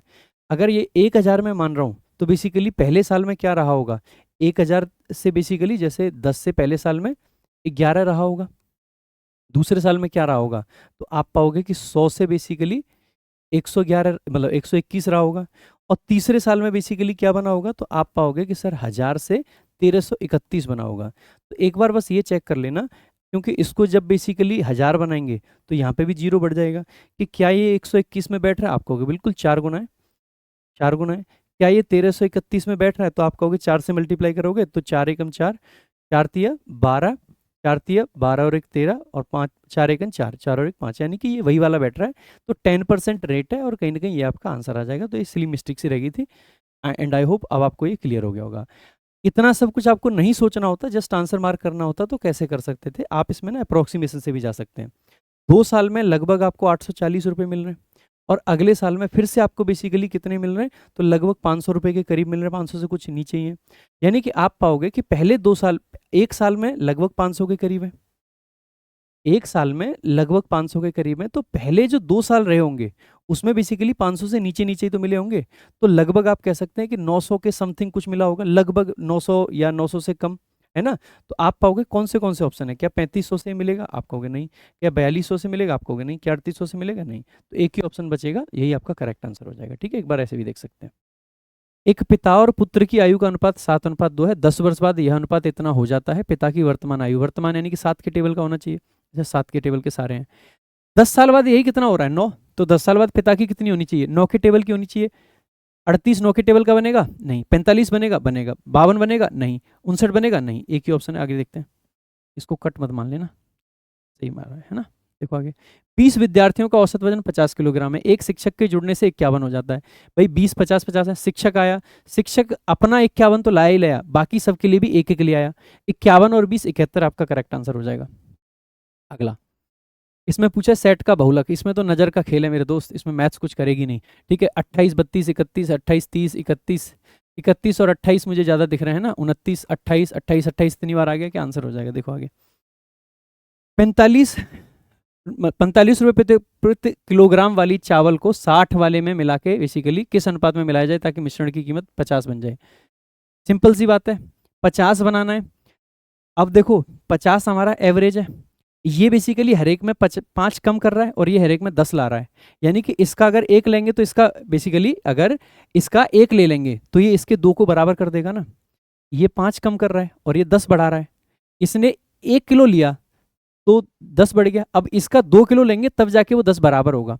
इसका मतलब है कि ये वाली अगर हम 2 ले रहे हैं तो ये वाली हम कितनी लेंगे, 1 लेंगे। तो क्या रेशियो आपका आ जाएगा, मिलाया जाए ताकि अब इनको मिलाना है ना, तो इसका बेसिकली हमें 1 लेना है, और मतलब सॉरी कम वाली का हमें 2 लेना है और उस वाली का 1 लेना है। तो बेसिकली ये करेक्ट आंसर हो जाएगा। देखो आगे, देखो थोड़ा टाइम आपको लग सकता है मेरे अप्रोचेज में, लेकिन मेरी अप्रोचेज ऐसी हैं जो आपको जमाने से हटके लगेंगी। ऐसे क्वेश्चंस में हो सकता है आपको थोड़ा दिक्कत लग रही हो कि मैं क्या कर रहा हूँ। एक बार फिर से समझा देता हूँ मैं आपको। भाई मुझे 50 बनाना है, एक तरफ 45 है मेरे पास, एक तरफ 60 है। जब 45 वाले को मैं देख रहा हूँ तो वो एक बार में 5 का बेसिकली गैप मार रहा है, लेकिन जब मैं 60 वाले को देख रहा हूँ ना तो वो एक बार में 10 का फिल कर रहा है। यानी कि अगर इसका एक ले लिया ना मैंने 60 वाले का, तो 45 वाले के 2 लेने पड़ेंगे उसको बराबर करने के लिए। यानी कि 45 वाला 2 लेना है, वो 1 लेना है। यही करेक्ट आंसर था। आपको ना मैथ्स चाहिए, ना रेशियो के फॉर्मूले चाहिए, ना कुछ और चाहिए। इंग्लिश देख लेते हैं भाई, ये भी मेरा ही सब्जेक्ट है। कहीं आप मैथ्स देख देख के मेरे को मैथ्स ही समझ लाए ना। देखो एक बार, one of the most adroit candidates, one of के साथ में 4 चीजें हमेशा बताता हूँ। Singular verb, plural noun, article the, superlative degree. One of के बाद में प्लूरल नाउन होना चाहिए था, गलत कर दिया जी कैंडिडेट्स। सिंगुलर वर्ब है, सही है। एड्रॉइड के साथ मोस्ट है, आर्टिकल द है, बाकी सब सही था। ये करेक्ट आंसर हो जाएगा, has been selected for the position. अगला क्वेश्चन देख लेते हैं। देखो नेक्स्ट क्वेश्चन आपका, अगला आपका क्वेश्चन है, my roommates and I decided to clean the entire apartment dash the arrival of our guest for the weekend party. अब देखो ये बहुत फिक्स्ड प्रेपोजिशन होता है, आई ओ आर वाले एडजेक्टिव्स के साथ टू का यूज किया जाता है, that's it. Prior to, prior to का मतलब होता है से पहले। आपको क्वेश्चन पढ़ने की भी जरूरत नहीं पड़ेगी। The young entrepreneur was married with his. देखो जब मैरिड को ना एडजेक्टिव फॉर्म में यूज किया जाता है तो विथ का नहीं, टू का यूज करते हैं हम। ठीक है, कौन से ऑप्शन में टू है, यही इसी ऑप्शन में टू है, ये आपका सीधा करेक्ट आंसर हो जाएगा। ठीक है, सो आप कह सकते हो कि the young entrepreneur was married to his high school sweetheart. देख रहे हो, स्वीट हार्ट से शादी करी है भाई ने, in a beautiful ceremony held at the वैसे ना कायदे से इसका आंसर होना चाहिए ये ना, आप एक बात समझना, अगर हम लिखते हैं ना कभी भी बी प्लस मैरिड, तो मैरिड को ना ये एडजेक्टिव फॉर्म होती है कायदे से, इसको एग्जैक्टली पैसिव फॉर्म नहीं कह सकते हैं। अगर मैं कहता हूँ कि I am married to someone, that means कि I am talking about the state of being married, मैं शादीशुदा होने की स्टेट की बात कर रहा हूँ। बट अगर मैं कहता हूँ ना कि I married someone, that means I am talking about the action of marrying somebody, मैं वहाँ पे बात कर रहा हूँ कि मैंने किसी से शादी की। इसका मतलब है कि ये जो क्वेश्चन है ना, इसका जो सबसे सिंपलेस्ट आंसर होना चाहिए था ना, वो होना चाहिए था मैरिड। तो हमें इसको ऐसे लिखना चाहिए था कि the young entrepreneur married his high school sweetheart. और जब मैरिड एक्टिव वॉइस में रहता है तो उसके साथ कोई प्रपोजिशन नहीं आता, लेकिन ऐसा कोई ऑप्शन हमारे पास है नहीं। है नहीं है तो फिर हम सिर्फ ग्रामेटिकल देखेंगे, ज़्यादा सेंस पे नहीं जाएंगे। सेंस के हिसाब से देखोगे, so this is better suited than this one. ठीक है, इससे ज़्यादा सूटेबल ये होता, लेकिन ये हमारे पास है नहीं, है नहीं तो फिर इसी पे जाएंगे भाई। That's it. आगे देख लेते हैं अगला क्वेश्चन आपका। अगला आपका है कि ग्रामेटिकली करेक्ट सेंटेंस ढूंढना है। Each of the boys, each of के साथ में वही है, प्लूरल आपका नाउन आता है लेकिन वर्ब आपकी सिंगुलर आती है, तो बॉयज है लेकिन प्लेज नहीं है। Same every man and every women, अगर एक बार हमने एवरी लगा दिया ना, तो नाउन वर्ब सब सिंगुलर आएगा, चाहे नाउन 3-4 आ जाए। Every man, women and child भी लिख देंगे ना तो भी, तो हैव का नहीं हैज का यूज करेंगे। ये प्रीवियस ईयर एक बार जीडी में आई गेस पूछा गया था, है ना। The news of his sudden death, अब देखो जैसे ही देखेंगे न्यूज अनकाउंटेबल नाउन होता है, ऑफ प्रीपोजिशन, इसका ऑब्जेक्ट है सडन डेथ। इज न्यूज के साथ में इज आपका करेक्ट है।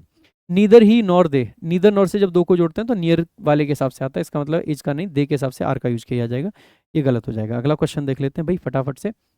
The flight attendant ask the passenger to refrain, refrain from आपका फिक्स्ड प्रपोजिशन है। इस मॉक में ऐसा लग रहा है जैसे फिक्स्ड स्ट्रक्चर्स पे एक्सेसिवली कुछ ज्यादा ही फोकस किया गया। रिफ्रेन फ्रॉम फिक्स्ड प्रपोजिशन होता है, ध्यान रखेंगे। रिफ्रेन इन, एट, टू कुछ नहीं होता है, ठीक है भाई। रिफ्रेन का मतलब होता है किसी चीज से दूरी बनाना। आगे देखेंगे, the university is seeking a distinguished dash to lead the newly established department of classical studies, history pedagogy, pedagogy of history. अब ये तो वही वाला आ गया ना कि लाइक हम मैथमेटिक्स फैकल्टी कहें, मतलब मैथ्स फैकल्टी कहें, या फैकल्टी ऑफ मैथ्स कहें, कायदे से both are correct.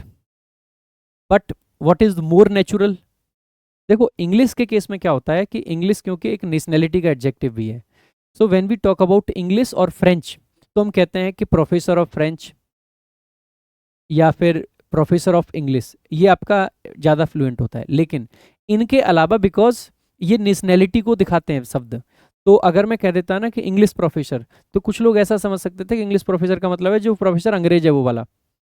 French professor का मतलब हो सकता है कि वो प्रोफेसर जो फ्रेंच है, फ्रांस का जो है। लेकिन मैथ्स प्रोफेसर कह दूंगा तो इससे कोई कुछ नहीं समझेगा, यही समझेगा कि मैथ्स का प्रोफेसर।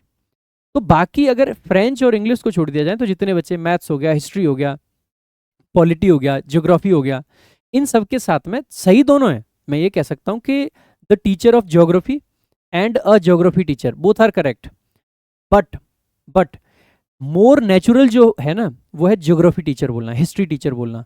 तो यहाँ पे भी क्या आ जाएगा, आप कहोगे सर हिस्ट्री पेडागोज जो है ना ये करेक्ट हो जाएगा, क्या ये आपका इनकरेक्ट है? नॉट एग्जैक्टली इनकरेक्ट, लेकिन यस ये वाला इनकरेक्ट है। हिस्ट्रीज नहीं कहेंगे, पेडागोज फॉर हिस्ट्री भी नहीं कहेंगे, तो ये पेडागोज का मतलब पढ़ाने वाला है ना। आइडेंटिफाई द सेगमेंट, ये एरर का क्वेश्चन आ गया। इट इज आई, इट आपका सब्जेक्ट है, इज आपकी वर्ब है, आई आपका कॉम्प्लीमेंट है, हु आपका रिलेटिव प्रोनाउन है, हु का एंटीसीडेंट आई है, तो आई के हिसाब से एम का यूज करेंगे, नॉट इज। ठीक है, it is I who am responsible for managing, for preposition जिसका ऑब्जेक्ट है वर्ब की आईएनजी फॉर्म, इसका ऑब्जेक्ट हो जाएगा द लॉजिस्टिक्स, किस चीज के logistics, of this international event. बाकी सब आपका सही है, so the mock look simple है ना। आगे देखेंगे, अ सिंगल रेड रोज, अब देखो ये क्या है, होमोनिम का क्वेश्चन है भाई साहब। Was placed carefully inside the crystal वेस, अब देखो रोज का मतलब यहाँ पे क्या है, रोज का मतलब यहाँ पे गुलाब का फूल, क्रिस्टल वेस के अंदर एक रोज रखा गया था। अब हमें ऐसा ऑप्शन ढूंढना है जिसमें रोज का मतलब फूल नहीं होना चाहिए, पहला वाला। द फ्लोरिस्ट, फ्लोरिस्ट को देखते मैं कहूंगा इसमें तो नहीं आएगा यार, फिर भी एक बार देख लेते हैं। Suggested that a white rose would symbolize, white rose का मतलब है सफेद गुलाब, ठीक है, ये पीस का संकेत होता है। The sweet scent of blooming rose, अब किससे खुशबू आएगी, फूल से आएगी, तो ये भी नहीं होगा। She spent the afternoon pruning the rose bushes, rose की जो बुशेज होती है ना उनको बेसिकली हटाने, प्रून करने का काम कर रही है, ये भी फूल को ही दिखा रहा है। As the national anthem begin to play the entire audience rose, ये रोज आपकी राइज वर्ब की सेकंड फॉर्म है, ये करेक्ट आंसर हो जाएगा। अगला क्वेश्चन आपका PQRS है। फाइनली ए से शुरू नहीं कर सकते, देखो दो बी से शुरू हो रहे हैं, दो डी से शुरू हो रहे हैं। यहाँ पे बेसिकली बी में कह रहा है ही स्टार्टेड, यहाँ पे रोहन कह रहा है। इसका मतलब है कि रोहन वाले से हम स्टार्ट करेंगे, ना कि बी वाले से। एक ऑप्शन आप, दो ऑप्शन आपके हट जाते हैं यहाँ पे, ठीक है। तो अब यहाँ पे देखना है कि बी के बाद में डी आएगा या बेसिकली बी के बाद में सी आएगा, देख लेते हैं एक बार। तो रोहन है, अब देखो रोहन तो आना ही है, हमेशा उसने ड्रीम किया था क्लाइंबिंग का highest peak in his region after a few hours of climbing. और यहाँ पे कह रहा है ही स्टार्टेड हिज ट्रैक, यहाँ पे स्टार्ट कर रहा है, यहाँ पे कुछ घंटे बीत गए, यानी कि पहले बी आएगा, पहले बी आएगा, तो D option is the correct answer. Next देख लेते हैं अगला क्वेश्चन आपका। पूरा पढ़ने की जरूरत भी नहीं पड़ती आपको भाई, PQRS। आपने वीडियो देखी PQRS मेरी वाली, मतलब PQRS की जो मेरी वाली वीडियो वो देखिए, नहीं देखिए तो जरूर देख लेना, ठीक है। तो देखो अगला, Smiti will write a story. Smiti basically एक कहानी लिखेगी, तो इसका क्या पूछा है, पैसिव वॉइस पूछा है, तो विल बी रिटन लिख देंगे भाई। विल बी रिटन है, विल राइट है, वुड बी रिटन है, इज बीइंग गलत हो जाएगा, एक ही ऑप्शन है। नेक्स्ट देखेंगे अगला क्वेश्चन आपका। तो Kanchan said I believe that earth revolves around the round. अब देखो क्योंकि पास्ट है, पास्ट एंड टेंस चेंज होगा, तो आई बिलीव का तो होगा, लेकिन ये वाला जो पार्ट है यहाँ पे अर्थ, देखो मेरा कंचन ने कहा कि मैं मानती हूं कि अर्थ जो है पृथ्वी के चारों तरफ घूमती है। कंचन का मानना जो है वो एक फैक्ट नहीं है। कंचन कल को कहे मैं नहीं मानती, मैं तो खुद सर्च करने जाऊंगी, ऊपर जाऊंगी, वेरी मच पॉसिबल।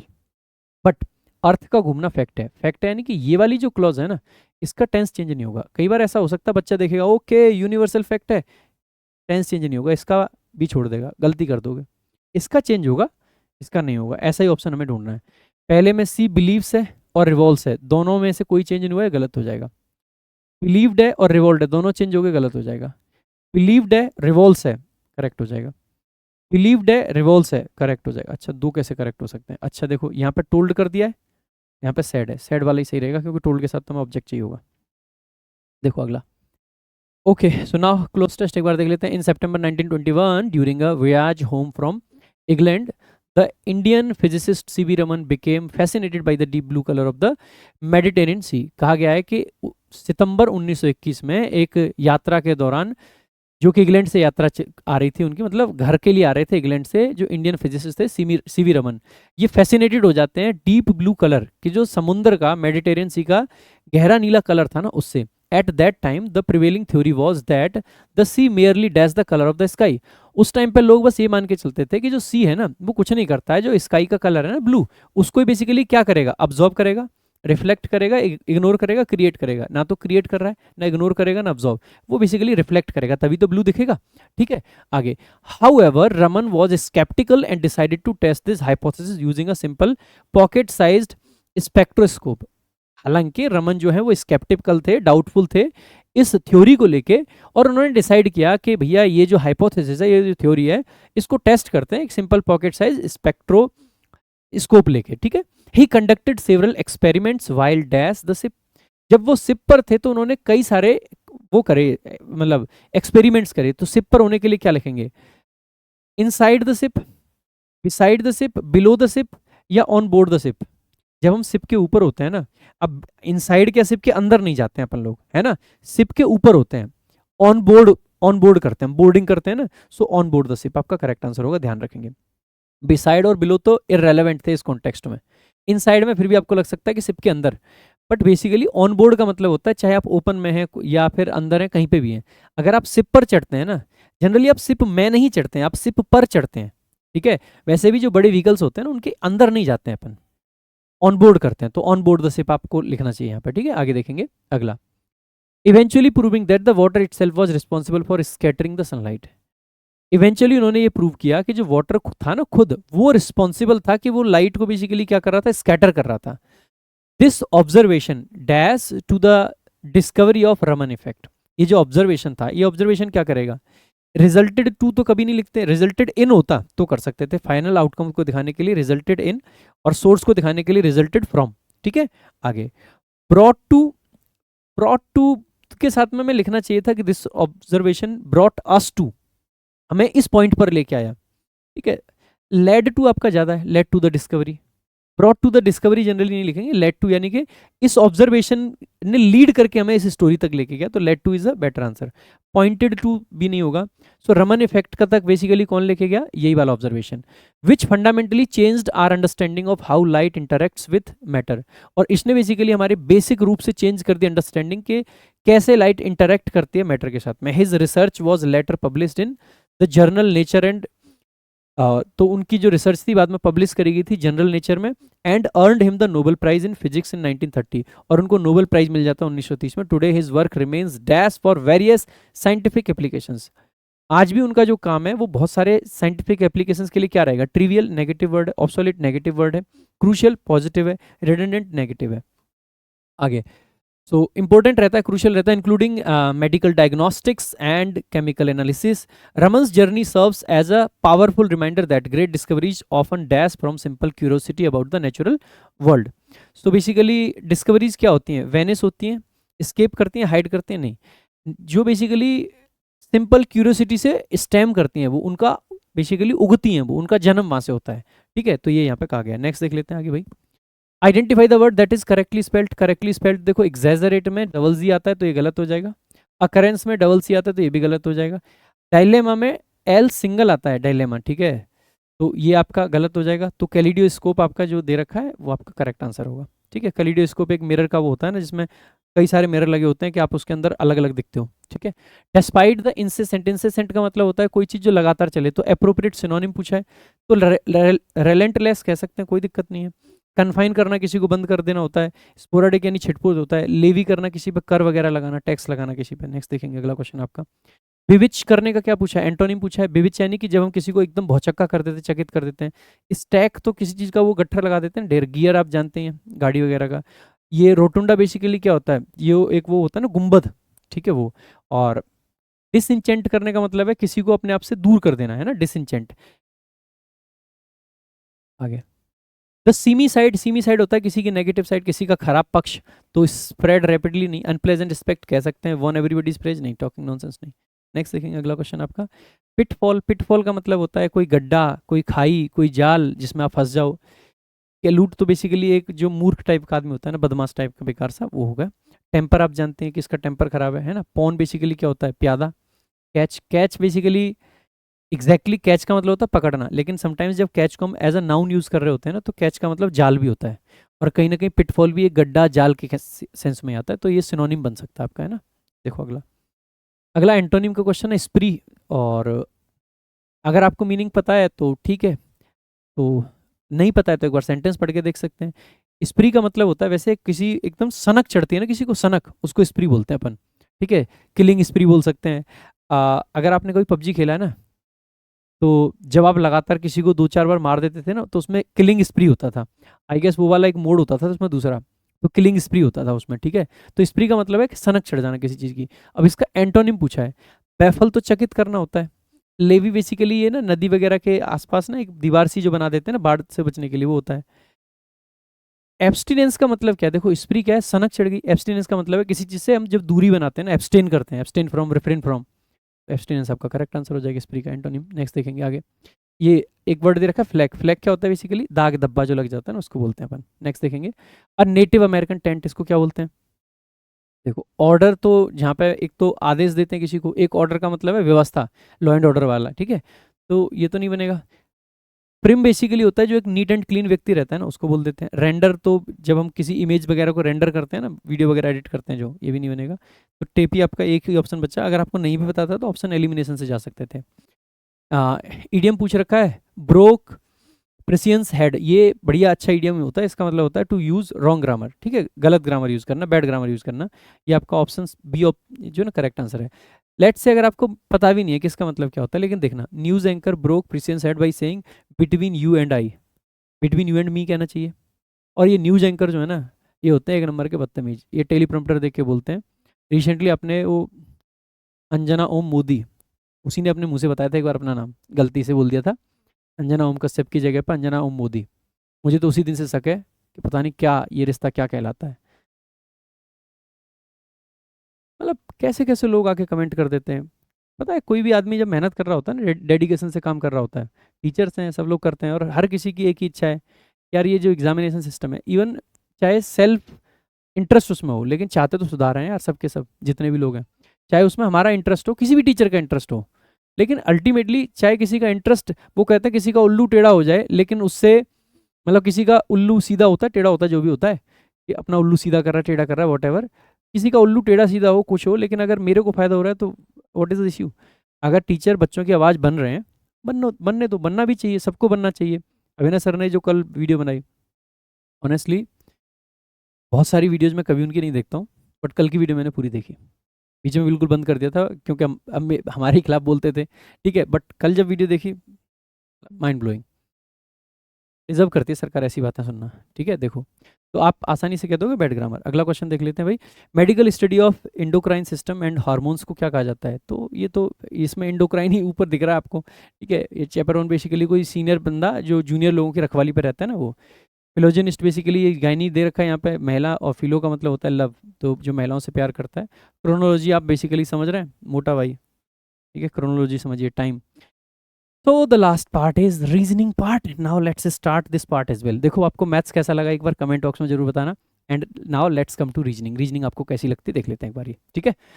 और भाई शेयर करना, और जो मैंने एक आपसे पूछा था कि क्या आप एक्चुअली में ऐसा चाहते हैं, ऐसा करें या फिर ऐसा करते हैं कि हर चैप्टर के जो अब तक के टॉप टॉप क्वेश्चन आए हैं ना 2020 22 23 24 25 के, वो सब उठाएं या सिर्फ 25 25 के उठाएं, एक बार बताना एक बार, ठीक है। देखते हैं, पढ़ाना नहीं है अपने को, लेकिन अप्रोचेस तो आपको सिखा सकते हैं अगर आपको जेन्युइनली लगता है कि मेरी अप्रोचेस अच्छी हैं। देखो क्या होता है, मैं पढ़ा रहा हूँ, मेरे को तो लगेगा यार वाह अप्रोच अच्छी है, हर आदमी को लगेगा, लेकिन अगर बच्चों को अच्छी लगती है ना तो बताने में कोई हर्ज नहीं है, चाहे हम इंग्लिश के मास्टर ठहरे। देखो एक बार 108 6, ये बेसिकली क्या कह रहा है कि दो गणितीय ऑपरेटर में से कौन से को बदलना चाहिए।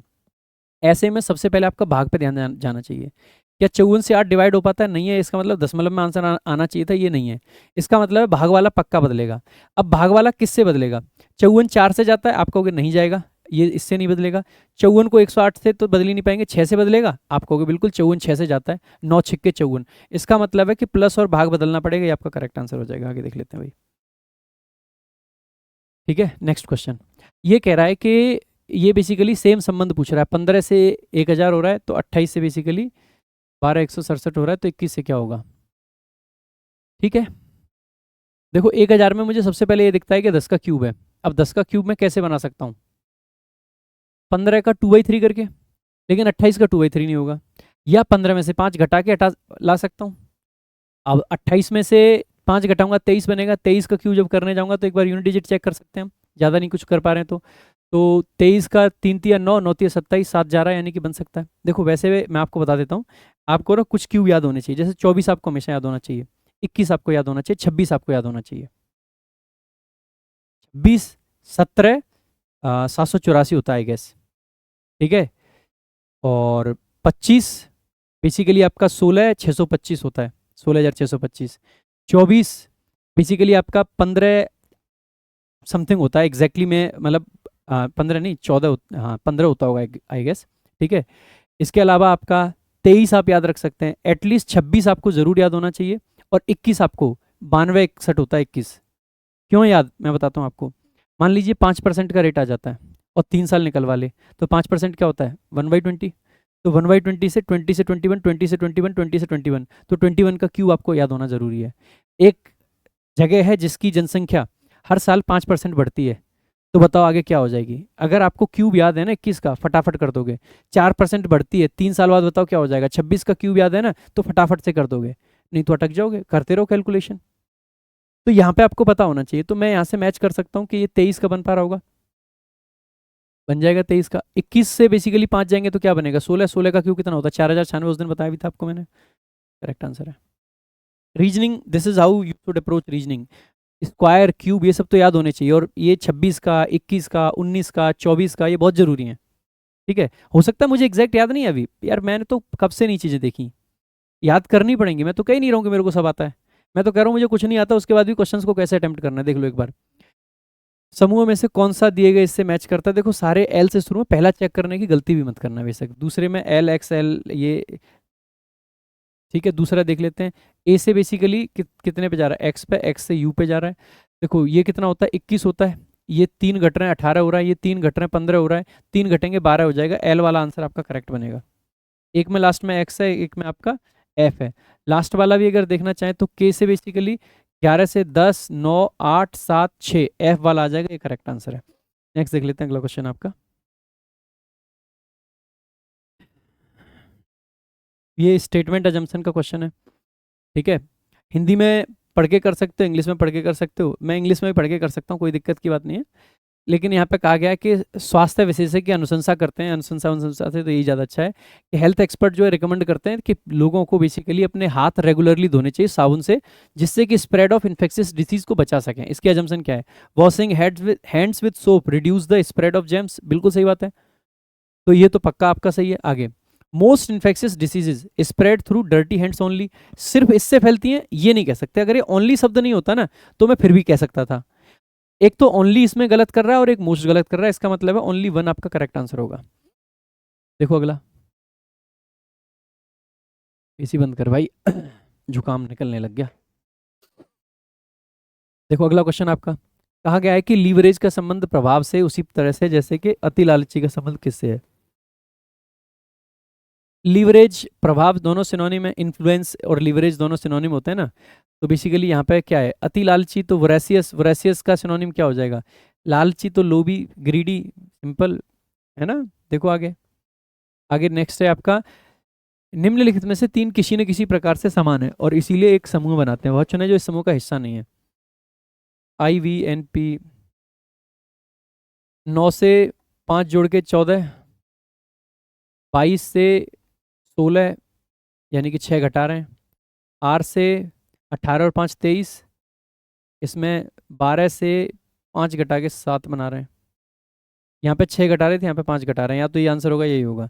D से 5 जोड़ रहे हैं और X से बेसिकली ये 6 घटा रहे हैं, 24 में से 6 गए तो 18, तो आपका हो गया सर 5 वाला आंसर हो जाएगा। देख लो एक बार, चौथा चेक करने की जरूरत भी नहीं है। देखो अगला, ऑल डॉक्टर्स आर एजुकेटेड, 150 लगा सकते हैं और वेन डायग्राम लगा सकते हैं, दोनों ही सिंपल चीज़ें होती हैं। ये बेसिक जो जो आदमी ना ग्रेजुएट आदमी है उसके लिए ना सब चीज़ें सोचने समझने की चीज़ें होती हैं। अपन मैं 150 से ज़्यादा करता हूँ तो ये 100 है, ये 50 है, ये 50 है, ये 50 है, 50-50 बेसिकली जब भी कॉमन वर्ड दोनों 50 हो जाते हैं तो मामला बन जाता है अनसर्टेन। एजुकेशन के मतलब एजुकेटेड के अलावा जितने सारे आपके अजम्पशंस हैं ना वो गलत हैं। यहाँ पे एजुकेटेड नहीं है, ये गलत है, यहाँ पे एजुकेटेड नहीं है, ये गलत है।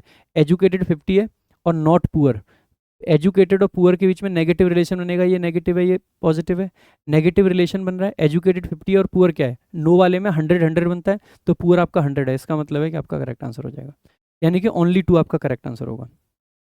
अगर आपको लगता है वेन डायग्राम से करना है ना, ऑल डॉक्टर्स आर एजुकेटेड, जैसे मान लीजिए ये एजुकेटेड है तो इसके अंदर ये आपके डॉक्टर्स हैं, सारे डॉक्टर क्या है? एजुकेटेड हैं। फिर कह रहा है कि जितने भी एजुकेटेड हैं, मतलब सम एजुकेटेड आर राइटर्स। अब सम एजुकेटेड आर राइटर्स ये भी हो सकता है और सम एजुकेटेड आर राइटर्स ये भी हो सकता है, कि हो सकता है उसमें से भी ले लिया हो। भाई देखो ये आपके बेसिकली डॉक्टर्स, ये आपके एजुकेटेड, अब हमें राइटर लेना है, ये भी डब्ल्यू है, ये भी डब्ल्यू है, ठीक है। अब हो सकता है इसको ले भी रहा हो सकता है ले रहा हो, क्योंकि इसका कहना है कि कुछ एजुकेटेड जो है वही राइटर हैं।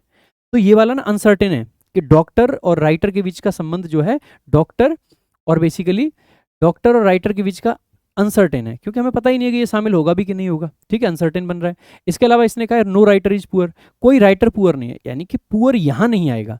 पुअर हो सकता है यहाँ आ जाए, पुअर हो सकता है यहाँ आ जाए, पुअर हो सकता है यहाँ आ जाए। एजुकेटेड से डॉक्टर से पुअर का रिलेशन हम बता ही नहीं सकते हैं, बस किससे बता सकते हैं कि राइटर से कोई रिलेशन नहीं है पुअर का। इसीलिए अनसर्टेन के केस में आप कह सकते हो कि जो ये वाला है कि नो डॉक्टर इज पुअर, ये गलत हो जाएगा। भाई डॉक्टर का और पुअर का रिलेशन हमें पता ही नहीं है, हो सकता है कि कुछ डॉक्टर पुअर हो, ये पता है कि राइटर पुअर नहीं है, क्योंकि जब राइटर और डॉक्टर का ही लिंक नहीं पता है हमें तो फिर पुअर और डॉक्टर का तो निकाल ही कैसे पाएंगे। नेक्स्ट देख लेते हैं भाई, अगला क्वेश्चन आपका। अब देखो त्रिकोण मापने होते हैं, इसके लिए थोड़े थोड़े तरीके आपको याद होने चाहिए। जब भी ये इस तरीके से पूरा क्रॉस हो जाता है, मतलब यूं बना यूं बना यूं बना यूं बना, तो इसमें बेसिकली कितने निकलते हैं? 16, तो 16 इधर हो गए और 16 इधर हो गए, ये आपको याद होने चाहिए क्विक के लिए। वैसे तो अभी गिन भी सकते हैं हम थोड़ी देर में, लेकिन क्या पेपर में आप गिन पाओगे? नहीं गिन पाओगे। जब भी ये इस तरीके से ना तो इसमें बनेंगे 12। देखो ओरिजिनल में बेसिकली कितने बनते हैं आपके, अगर हम सिर्फ यूं लेके और यूं कर दें तो इसमें बनते हैं आपके बेसिकली 8। जब इसमें एक लाइन और डाल दी तो 12, जब एक और डाल दी तो 16, ठीक है। तो बेसिकली 16 दूनी 32 और 12, ठीक है। एक बार चलते चलना, तो 32 और 12 होते हैं 44। 44 के अलावा और कितने हैं? देखो जब मैंने इसको अलग लिया, इसको अलग लिया और इसको अलग लिया तो ये बेसिकली 44 हैं, लेकिन जब इन दोनों को मिलाया तो एक ट्राइंगल ये बन गया और सेम ऐसे ही एक यहाँ बन गया, सेम ऐसे ही एक यहाँ बना और एक यहाँ बना, 4 तो ये बन गए। तो आप कहोगे 44 + 4 ये बने। अच्छा, इसके अलावा अगर ध्यान से देखोगे इसको, तो एक तो सर ये बना, ठीक है, और एक ये बना, ठीक है। अच्छा, सेम मतलब एक तो ये बना, एक आपका इसकी जगह पे बना, दो बने, ठीक है। इसके अलावा और कहाँ कहाँ बनेंगे, लेट से एक तो देखो ये बना ऊपर की साइड, और एक ये बना, यानी कि चार आपके और बन गए। इसके अलावा और कोई आपका नहीं रह रहा होगा। आप अगर इसको सोच रहे हो तो बेटा ये तो हम इस वाले बॉक्स में पहले ही काउंट कर चुके हैं, हमें दो बॉक्स को मर्ज करके ही ट्रायंगल बनाना है। जैसे हमारे पास तीन बॉक्स है ना, ये जो मैं आपको समझा रहा हूँ, हमें दो बॉक्स को मर्ज करके एक्स्ट्रा चेक करने हैं।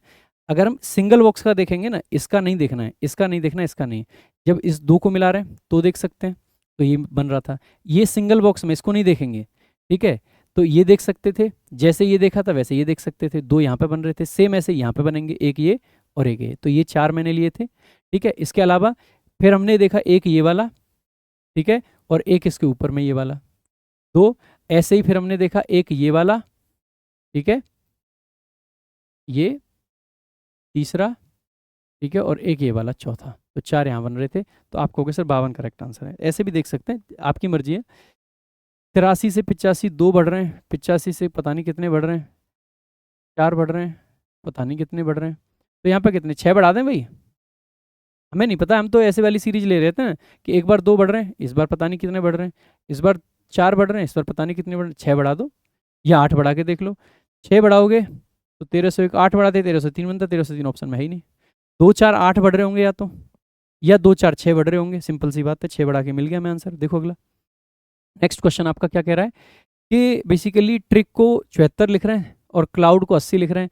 ऐसे क्वेश्चंस में भाई सिंपल सी बात है, जैसे ही आप देखते हो कि किसको क्या लिख रहे हैं, ठीक है, तो आपका सबसे पहला जो रिस्पॉन्स अंदर से आना चाहिए ना, तो ये है कि ट्रिक के सारे को जोड़ के देख लो। आप जोड़ के देखोगे तो 20 और 18 38, 38 और 9 47, 47 और 3 50 और 11 61 आपका बन रहा है। क्या 71 से रिलेट कर पाओगे? 61 को 16 से कर सकते थे या फिर 61 से कर सकते थे, तो सारा जुड़ के बन नहीं रहा है, सारा गुणा करके बनेगा नहीं। सेकंड स्टेप जो आपका आता है ना, वो आप ये कर सकते हो कि हो सकता है वोवल वगैरह को डबल कर ले, एक ही वोवल है, 9 को डबल भी कर लोगे तो 70 तक पहुंच पाएंगे, उससे भी कुछ नहीं बनेगा। कॉन्सोनेंट को डबल कर दिया तो बहुत आगे चले जाएंगे। फिर एक ऑप्शन आपके मन में क्या आ सकता है कि क्यों ना इनका जो उल्टा देखते हैं ना, जैसे इंस्पेक्टर IR लिखते हैं ना, तो टी का बेसिकली क्या बनता है, उल्टा जाना है ना, उल्टा जाना है, तो टी इधर 20 है, ठीक है, तो सबको ना उल्टा कर करके आप चेक कर सकते हो कि किसका कितना बनता है, ठीक है, तो किसका कितना बनता है उसको उल्टा करके चेक कर सकते हो। मुझे लगता है उल्टा करके बन जाना चाहिए। तो के 11 है, तो के का किससे बनता है भाई, पी से बनता है, 16 से, है ना, तो टी का बेसिकली किससे बनता है, ई से बनता है ना, और आर का बेसिकली आई से बनता है। नहीं, टी का एक्चुअली में ये 7 जी से बनेगा ना, 27 बनाना चाहिए ना हमें सम बनाने के लिए, अगर उल्टे लेटर निकालने तो 27 सम होना चाहिए, जैसे के और 16 और 11 27, ठीक है, ऐसे ही तीन है ये, तो बेसिकली 24 वाला हमें एक्स निकालना पड़ेगा, ठीक है, तो उल्टा हमारा 27 बनना चाहिए सम जो है, ठीक है, तो ऑटोमेटिकली हमारा सही आ जाता है आंसर। तो एक बार आप बना के देख लेना, तो मुझे लग रहा है उससे बन जाना चाहिए। तो यहाँ पे अगर आप देखोगे तो टी का 20 था, तो बेसिकली यहाँ पे जो 7 वाला है वो आ जाएगा, तो 7, इसका 18 था, तो बेसिकली इसका 9 वाला आ जाएगा, प्लस में इसका 9 था तो इसका 18 वाला आ जाएगा, ठीक है, प्लस में सी का बेसिकली तो 24 वाला आ जाएगा, और के का 16 वाला आ जाएगा, 16 24, 16 24 40 हो जाएंगे, 40 और 18 58, 58 और 9 बेसिकली 58 और 9 67 और 7 74। अब बेसिकली आप गेस्ट को देख लेना कितना बनेगा। जी का बेसिकली 7 होता है तो 20 बनेगा, यू का बेसिकली 21 होता है तो 6 बनेगा, ई का बेसिकली 5 होता है तो बेसिकली आपका 22 बनेगा, एस का बेसिकली आपका 19 होता है तो 8 बनेगा, और टी का बेसिकली आपका 7 बनेगा। तो एक बार काउंट करोगे ना, 20 और 22 आपके 42 हो जाएंगे, 42 और 6 48 हो जाएंगे, और 8 बेसिकली आपके 56 हो जाएंगे, 56 और 7 आपके 63 आपका करेक्ट आंसर आ जाएगा। इस तरीके से कैलकुलेट कर सकते हैं। इनमें ज़्यादा टाइम लग जाता है, अगर क्लिक ना करे भाई छोड़ देना चाहिए ऐसे क्वेश्चंस को, ठीक है, तुरंत छोड़ देना, कोई दिक्कत की बात नहीं है इसमें भी। आगे देखेंगे 7 लोग ये एक सांस्कृतिक संगोष्ठी में सप्ताह के 7 अलग अलग दिनों में शामिल होते हैं। 7 दिन सबसे पहले लिख लेंगे, अलग अलग दिन है तो मंडे से बेसिकली शुरू होता है यार, सोमवार से रविवार तक, यानी कि मंडे से है। So Monday, Tuesday, Wednesday, Thursday, Friday, Saturday और संडे, कुछ इस तरीके से बनेगा, ठीक है। तो इसमें बेसिकली क्या लिखा है फिर इन्होंने, जो सोमवार को रविवार तक होते हैं, आर तुरंत टी के बाद शामिल होता है, यानी कि टी जब भी शामिल हुआ होगा आर उसके बाद में शामिल होगा, ठीक है। पी और क्यू के बीच 2 लोग शामिल होते हैं, पी और क्यू के बीच 2 लोग शामिल होते हैं। एक बार को मान लेते हैं कि कहीं पे पी रहा होगा, फिर एक और एक 2 रहे होंगे, और बेसिकली फिर कहीं पे क्यू रहा होगा, ठीक है, और पी शुरू में है, ठीक है। यू शुक्रवार को शामिल होता है, यू को यहाँ ले लेते हैं शुक्रवार को, सीधा सीधा, ठीक है। एस क्यू के बाद शामिल होता है, एस जो है वो क्यू के बाद शामिल होता है, तो एस आपका यहाँ आ जाएगा, ठीक है जी। एस क्यू के बाद शामिल होता है। टी और यू के बीच में 3 लोग हैं, टी और यू के बीच में 3 लोग इधर तो हो नहीं सकते हैं, तो बेसिकली टी और यू के बीच में 3 लोग यहाँ हैं, तो टी आपका यहाँ है, टी अगर यहाँ है तो आर आपका यहाँ है, कह सकते हो ना, टी आ गया, आर आ गया। अब पी और क्यू के बीच में बेसिकली हमें कितने लोग बताए थे, 3, तो पी अगर मतलब 2 लोग, पी यहाँ है, एक बंदा यहाँ रहा होगा, यू यहाँ रहा होगा, क्यू यहाँ रहा होगा और एस यहाँ रहा होगा, ये आपका इस तरीके से बनेगा। तो जो रिमेनिंग बंदा है ना वो यहाँ आ जाएगा, रिमेनिंग बंदा कौन सा है, वी है, तो वी आपका यहाँ आ जाएगा, और यही पूछ रखा होगा आई गेस, गुरुवार के दिन वी आपका रहता है। अच्छा, इस क्वेश्चन में ना एक चीज़ और बता देता हूँ आपको, हमेशा ध्यान रखना, जनरली जो आंसर होता है ना, यहाँ पे मान लीजिए 6 लोग दे रखे हैं या 7 लोग दे रखे हैं, 7 लोग हैं, जनरली जिसका यहाँ पे मेंशन नहीं होगा आंसर वही होगा, क्योंकि उसी तक जाने के लिए हमें सबसे लास्ट तक जाना पड़ेगा। एग्जामिनर का जो सोचने का नजरिया होता है ना, वही होता है कि बच्चा आधे पे जाके क्वेश्चन को सॉल्व ना कर पाए, उसको ऐसे क्वेश्चन में लास्ट तक जाना पड़े, सारे क्रम को अरेंज करना पड़े। सारे क्रम को अरेंज हमें कब करना पड़ेगा, अगर एग्जामिनर इसमें यू पूछ लेता कि फ्राइडे के दिन कौन होगा, तो यू आंसर आता है, लेकिन यू तो सीधे सीधे दे रखा है, ऐसा क्वेश्चन तो नहीं पूछेगा। तो मैक्सिमम केसेस में आप पाओगे कि जो इनमें ना कहीं नहीं दिया होगा वही इसका आंसर होता है। देखो आगे, अगला क्वेश्चन आपका है, जर्नी में कितने ऐसे अक्षर हैं जिनके बीच में, अब देखो ऐसे क्वेश्चन को ना फटाफट से आप तुरंत लिख देना चाहिए, जैसे जर्नी 10 होता है, 15 होता है, 21 होता है, 18 होता है, 14 होता है, 5 होता है, और बेसिकली आपका 25 होता है। एक बार आप देख लेना, ठीक है। तो 10 से देखेंगे तो 11, 12, 13, 14, एक तो 14 पे जा रहे हैं हम और कहीं पे नहीं जा पा रहे हैं। 15 से देखेंगे तो एक तो ये हो गया ना, ये वाला। 15 से देखेंगे तो 16, 17, 18, 19, 20 कहीं नहीं जा पा रहे हैं।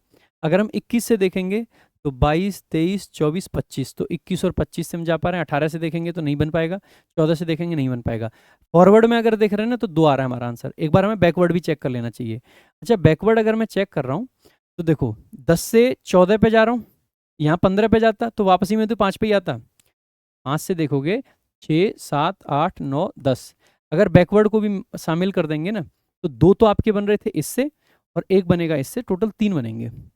तो 3 आपके टोटल है। अब एक बार ना इस क्वेश्चन में ये देख लेना, अगर सिर्फ ये दे रखा है कि फॉरवर्ड काउंट करना है, ओनली फॉरवर्ड, तो आपका आंसर होगा 2, और अगर आपको काउंट करना है फॉरवर्ड प्लस बैकवर्ड तो आपका आंसर होगा 3। अब इसमें तो फिलहाल जो आंसर दे रखा है बेसिकली, मतलब फिलहाल जो क्वेश्चन दे रखा है वो ये है कि how many letters are there in the word journey which have between them as many letters as there are in the English alphabetical order. अब देखो ये जो अल्फाबेटिकल ऑर्डर है ना, इससे हम फॉरवर्ड और बैकवर्ड का कुछ निकाल नहीं सकते, क्योंकि अल्फाबेटिकल ऑर्डर तो दोनों ही है, उल्टा देखो सीधा देखो दोनों ही होते हैं। तो मेरे हिसाब से इसका आंसर 3 होना चाहिए, बट मुझे ऐसा लगता है कि एग्जाम में अगर आएगा ना तो 2 दे देंगे ये लोग फॉर सम रीजन, ठीक है, क्योंकि ये अल्फाबेटिकल ऑर्डर को मान लेते हैं कि सिर्फ फॉरवर्ड देखना है। कायदे से फॉरवर्ड और बैकवर्ड मेंशन करना चाहिए, ठीक है। आगे देख लेते हैं, संबंध पूछा है, 4 है, 7 है, 70 है, 7, 11, 354 है। देखो हमें ना हमेशा ये समझना चाहिए, 6 और 4 10 होते हैं, गुणा 7 करेंगे, क्या गुणा 7 करके यहाँ कुछ काम चल रहा है? 7 6 और 4 से कैसे निकाल सकते हैं, कोई तरीका ही नहीं है, नहीं बन पा रहा है। 4 का स्क्वायर 16 होता है, 6 का स्क्वायर बेसिकली 36 होता है, 36 16 52 होंगे, 52 से 70 बना पाएंगे, नहीं बना पा रहे हैं। फिर बेसिकली क्या देख सकते हैं, क्यूब पे आप जाके देख सकते हैं, स्क्वायर से नहीं बन रहा है। पहले हमने नॉर्मल कैलकुलेशन करके देखी, गुणा भाग करके नहीं बना, स्क्वायर पे जाके देखा नहीं बना, क्यूब पे जाके देखेंगे, 6 के क्यूब पे जाएंगे तो 216 पहले ही ज़्यादा हो जाता है, तो हम 4 का क्यूब करेंगे 64, 64 और 70 होता है। 7 का क्यूब कितना होता है, 743 होता है, मतलब 343 होता है, 343 और 11 354 हो जाएगा, इसका मतलब ये वाला बन पा रहा है। इसमें देख लेते हैं एक बार कौन सा बनेगा।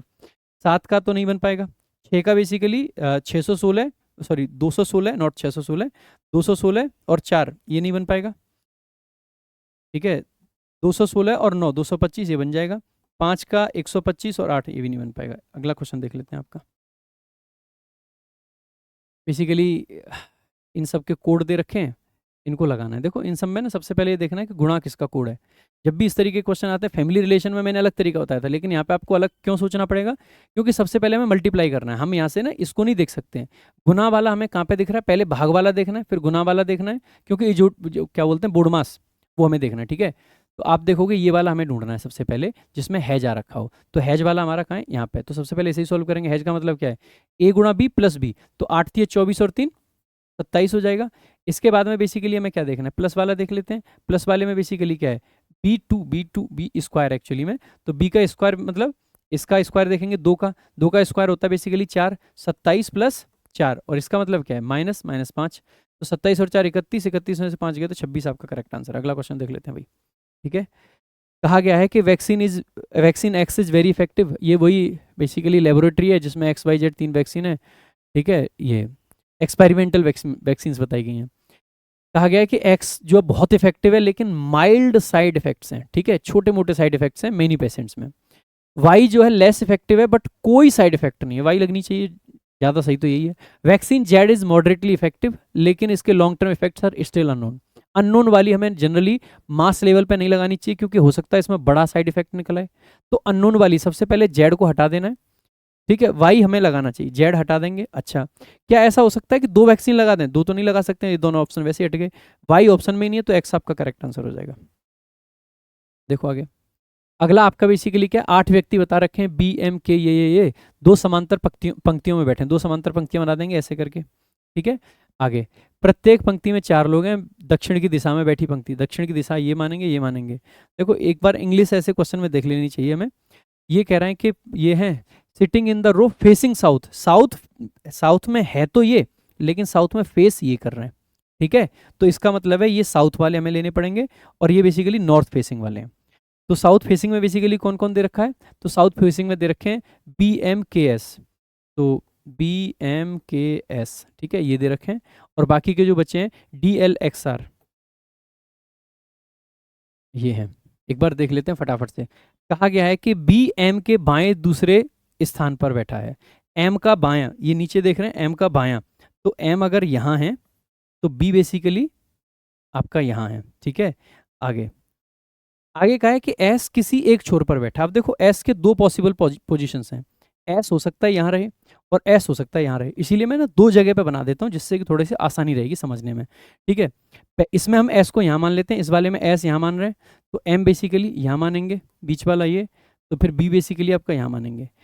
इसके अलावा देख लेते हैं आगे, एल बी के सामने बैठा है, तो एल आप इस वाले में लेंगे तो यहाँ होगा और इस वाले में लेंगे तो यहाँ पे होगा, ठीक है।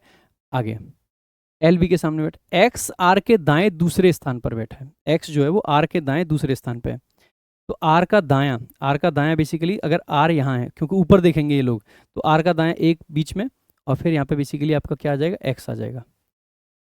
अब देखो इस वाले के हिसाब से देखूंगा तो ये 3 यहाँ लगाने पड़ेंगे, एक यहाँ और एक यहाँ। और अगर इस वाले के हिसाब से देखूंगा तो यहाँ तो इधर 2 ही हैं, तो ऐसे केस में आर बेसिकली मुझे यहाँ लगाना पड़ेगा, फिर यहाँ पे एक बीच में एल आपका दे रखा है और एक्स आपका चला जाएगा यहाँ पे। तो देखो दोनों से अलग अलग आंसर आएगा, ठीक है। एक्स आर के बाएं स्थान पर बैठा है, के बी के बाएं तुरंत बैठा है। के तो आपका वैसे भी हो जाता है, ये वाली बात ना भी लिखता ना ये, तो भी यहाँ पे के आपका ऑटोमेटिकली आ जाता। अब यहाँ पे क्वेश्चन पूछा है बेसिकली कि के सामने कौन बैठा है, के सामने इसमें कौन आ रहा है, एक्स, और इसमें कौन आ रहा है, आर आ रहा है।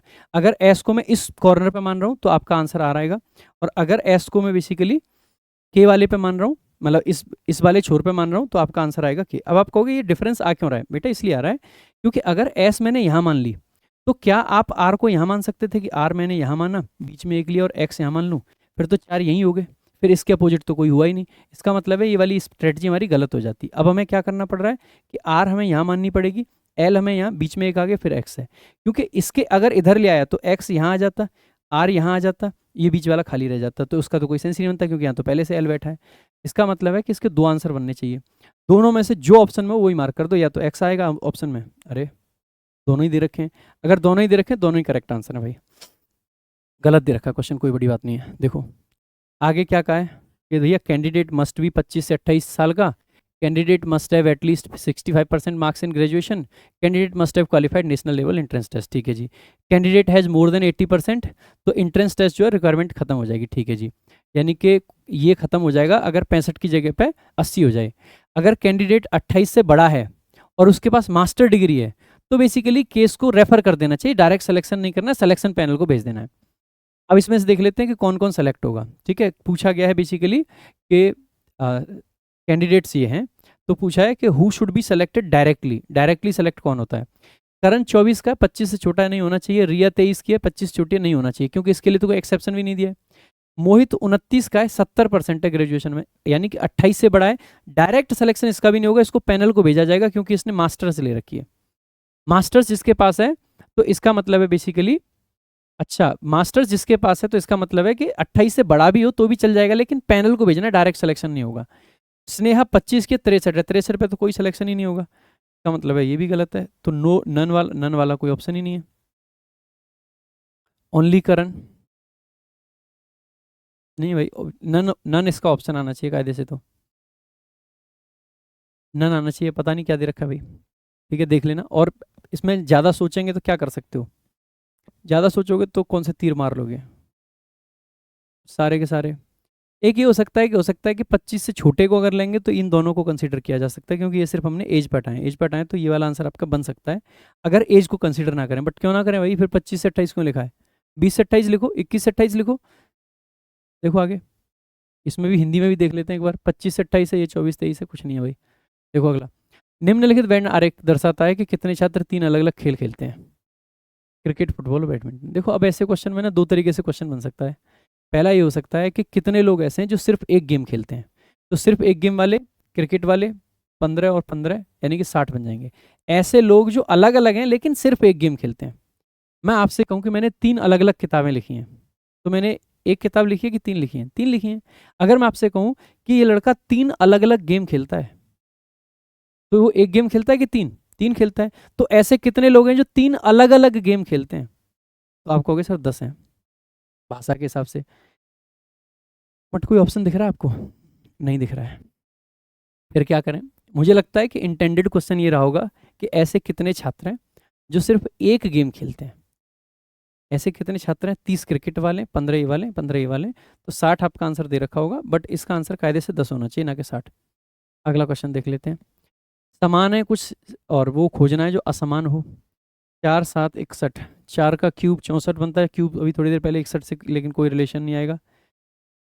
4 का स्क्वायर 16 बनता है, 7 का स्क्वायर 49 बनता है, 49 और 16 बेसिकली कितना बनता है, 65, 65 में से 4 को घटा देंगे 61 बन सकता है, बिल्कुल बन रहा है। इस वाले में भी देख लेते हैं। 9 नाम 81, 5 पंजे 25, 81 पंजे 106, 106 में से 5 गए तो बन रहा है भाई ये भी। गरम गरम 121 36, 121 36 बेसिकली 157, 57 में से 6 गए तो बन रहा है। 13 का स्क्वायर 169, 7 का स्क्वायर 49, 9 9 18, 18 में से 7 गए तो 5 तो नहीं बनेगा, तो ये आपका करेक्ट आंसर हो जाएगा। देख लो भाई, ये जोड़ के देख लेना, मैंने यूनिट डिजिट से कर दिया। 7 7 49 बनते, 13 का 169 बन रहा था, 9 और 9 को जोड़ते 18 आता। वैसे आप पूरा भी जोड़ सकते हैं, कोई बड़ी बात नहीं है, कोई बड़ी कैलकुलेशन नहीं है। और 18 में से बेसिकली हमें क्या घटाना है, 7 वाला, तो 11 यानी कि एक यूनिट डिजिट आती है, 5 दे रखी है, ठीक है। देखो आगे, अगला आपका बेसिकली क्या है, संबंध पूछा है, देख लेते हैं। 7 से 5, 9 से 7। देखो सबसे पहले जब भी ऐसा आता है तो पहला क्लिक आपको क्या करता है, गुणा भाग कर लेंगे, जोड़ घटाव कर लेंगे। जोड़ घटाने पे देख रहे हैं हम, तो देखो 9 9 को रख रहे हैं, 4 को 4 रख रहे हैं, तो हमें 2 को 2 रख लेना चाहिए।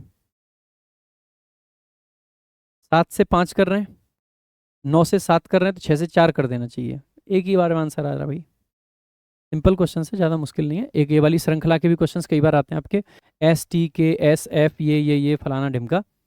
देखो जब भी इस ऐसे क्वेश्चंस में देखो ना, या तो ऑप्शन से चले जाओ या फिर बेसिकली आप वैसे चले जाओ। ऑप्शन से अगर मैं देख रहा हूँ तो सब में F पहला है, यानी कि एक पैटर्न मुझे ये मिल रहा है कि SFTK, तो SFTK और यहाँ पे P आ रहा है, तो यहाँ भी क्या आएगा, P आएगा, ठीक है। तो फिर से SFTKP, तो देख लेना FPTK, FPTK SK, KS दे रखा है, FPTK SK, ये करेक्ट आंसर हो जाएगा। देखो आगे, कूट भाषा में विंटर को ये लिख रहे हैं और ब्रिज को ये लिख रहे हैं, मार्केट को क्या लिखेंगे? देखो जैसे ही आप देख रहे हो ना, W से T का कोई रिलेशन क्या बनेगा, 23 से 20 -3 कर रहे हैं, 9 से 18 ये तो डबल कर रहे हैं, N से, लेकिन एक चीज आपको जो दिखेगी ना, TER ये रहा और TRE ये रहा, WIN ये रहा और WNI ये रहा, यानी कि उन्हीं लेटर्स को पलट रखा है। तो यही वाला पैटर्न यहाँ पे निकाल देते हैं, जो पीछे वाले उनको आगे ला रहे हैं, अगर पीछे मतलब, या फिर यूं कहें कि आगे वाले को पीछे ले जा रहे हैं, ठीक है, एक ही बात है। तो KET होना चाहिए, लेकिन इस K को तो रिटेन कर रहे हैं, जैसे यहाँ पे बेसिकली T को रिटेन करा है और RE को बदल दे रहे हैं, तो KET को की जगह पे KTE बनेगा, KTE KTE और KTE, ठीक है। आगे इसके अलावा MAR में भी वही कर रहे हैं, आपको WIN को क्या कर रहे हैं, WNI कर रहे हैं, तो MRA करेंगे, MRA है, MAR है, RAM है, ये आपका करेक्ट आंसर होगा। अगला क्वेश्चन देख लेते हैं। एक तस्वीर की ओर इशारा करते हुए रवि ने कहा कि तस्वीर में आदमी और मेरे दादाजी की बेटी का अकेला बेटा है। तस्वीर में आदमी मेरे दादाजी की बेटी, दादाजी की बेटी बुआ होगी, बुआ का बेटा है, बुआ का बेटा क्या होगा भाई, भाई सगा नहीं होगा, भांजा भतीजा नहीं होगा, कजन, कजन, चचेरा नहीं, वैसे चचेरा भाई बहन नहीं, हमें यहाँ पे लिखना चाहिए था फुफेरा भाई बहन, है ना। आगे 4 और 5 के बीच ठीक कौन सा समय होगा जब मिनट की सुई घंटे की सुई के विपरीत होगी? विपरीत होने का मतलब क्या है, 180 बनाना भाई, दो चीजें, जैसे मेरे हाथ अभी विपरीत नहीं है, अब विपरीत है 180। अब आपको अगर टाइम स्पीड डिस्टेंस आता है ना, ये क्वेश्चन है ही नहीं कुछ, क्लॉक आपने बहुत पढ़ा होगा, लेकिन मैं आपको बता देता हूँ भाई, जो मिनट की सुई है पूरा सर्कल तय करती है 1 घंटे में, तो 360 डिग्री चल रही है घंटे में, लेकिन जो घंटे की सुई है वो 1 घंटे में कितना चलती है, ये अगर पूरे 360 में 12 घंटे हैं तो 1 घंटे में कितना, 30 डिग्री, यानी कि ये चली पूरी 360 डिग्री मिनट वाली, और घंटे वाली चली कितना, 30 डिग्री।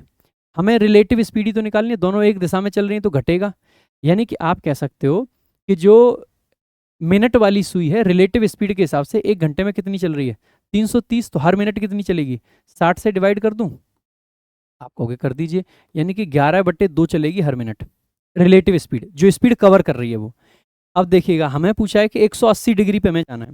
यार एक बात बताइएगा, जब ये 12 पे है और ये 4 पे है, तो ये 4 बने, 4 तिया 12, 120 डिग्री तो आपको ये कवर करवाना है, पहले 4 बराबर पहुंचाएंगे ना, ये 4 पे है, इनके बीच में 120 का गैप है, तो पहले तो 120 कवर करेंगे और फिर इसको पूरा तन के जाना है आगे, तो बेसिकली क्या करना पड़ेगा, 180 और कवर करना पड़ेगा, तो 120 + 180 आप कहोगे सर 300 बनेगा, और 300 किस स्पीड से तय करेगी, वही, क्योंकि आगे तो ये भी बढ़ रही है और आगे ये भी बढ़ रही है, दोनों आगे बढ़ रही है, तो आप कहोगे किससे कवर करेगी, 11/2 से, 11/2 से काटेंगे तो 2 तो ऊपर चला जाएगा, तो 300 लिखेंगे, इसको 330 नहीं लिखेंगे भाई, ठीक है, 300 लिखेंगे, तो 600 डिवाइड बाई 2, मतलब डिवाइड बाई 11 है, तो 11 पंजे 55, बचे 5, 11 चौके 44, बचे 6, ये आपका करेक्ट आंसर आ जाएगा, यानी कि 54 मिनट, 54 6/11 में, तो 4:54 6/11 पे होगा। कोई ऑप्शन ही नहीं दे रखा है यार, ये तो देखो, ये तो मैंने करके दिखा दिया आपको बेसिक से, इनके तो सारे गलत हैं ऑप्शंस, लेकिन अगर आप वैसे भी जाते हैं ना, तो क्या 4:30 बन सकता है, 4:30 पे तो भाई ये 4 के करीब है, यहाँ पे 4 और 5 के बीच में ये 30 पे, कोई मतलब है इस चीज़ का, नहीं है, गलत हो जाता, गलत हो जाता, गलत हो जाता। अब ये कायदे से मुझे लग रहा है टाइपिंग एरर हो रखा है, 54 होना चाहिए था ये। देखो आगे, वह विकल्प चुने जो तीसरे पद से उसी प्रकार संबंधित है।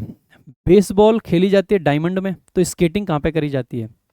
देखो ये जो वेलोड्रोम होता है बेसिकली ये रेसिंग वगैरह के लिए होता है, तो जो रिंक होता है ना, रिंक यहाँ पे बेसिकली होती है, रिंग तो वो होता है फाइटिंग वाला, तो सर्किट भी नहीं बनेगा, ये भी नहीं बनेगा, ठीक है। तो ये था आपका पूरा का पूरा मॉक टेस्ट, विद इन 1.5 घंटे भाई मैंने पूरा मॉक टेस्ट करा दिया, थोड़ा खींचा है लास्ट में, रीजनिंग वाला पार्ट खूब खींच के लिया है, बट मैंने कराया, और मेरे अप्रोचेज अगर आपको अच्छे लगे हो तो लाइक करना, शेयर करना, चैनल को सब्सक्राइब करना, टॉपर्स विजडम एप्लीकेशन डाउनलोड करके ना ये सब आप पढ़ सकते हैं। अच्छा लगा हो डिस्कशन तो भाई दूर दूर तक पहुँचाना है, मेहनत मैं भी करता हूँ, मेहनत आप भी करते हैं, आपको जब मेहनत कर परिणाम नहीं मिलता है तो आपको भी निराशा होती होगी, हमें भी होती होगी, ऑब्वियस सी बात है, हम भी इंसान हैं, आप भी इंसान हैं, और अगर हमारी मेहनत को लोग रिकॉग्नाइज करते हैं तो अच्छा भी लगता है। सो आज के लिए अभी के लिए इतना ही रखेंगे, बाकी मेरे भाई आप हमारी बहुत सारी चीज़ें और चेकआउट कर सकते हैं, हमारी बुक्स हैं अच्छी अच्छी, आप ये भी चेकआउट कर सकते हैं। एप्लीकेशन पे इनमें से कई सारी किताबें तो फ्री में अवेलेबल कर रखी हैं मैंने PDF के फॉर्म में, तो ऐप टॉपर्स विजडम जरूर डाउनलोड कर लेना। टेलीग्राम पे जुड़े रहना, प्रशांत सोलंकी इंग्लिश, काफ़ी क्वालिटी कंटेंट आपको वहाँ पे मिलता है, सब कुछ अच्छा रहता है। और बाकी मिलेंगे भाई बहुत जल्द अगले वीडियो में। Thank you so much. जय हिंद, जय भारत। एक सजेशन मांगा था वो जरूर देना। Thank you.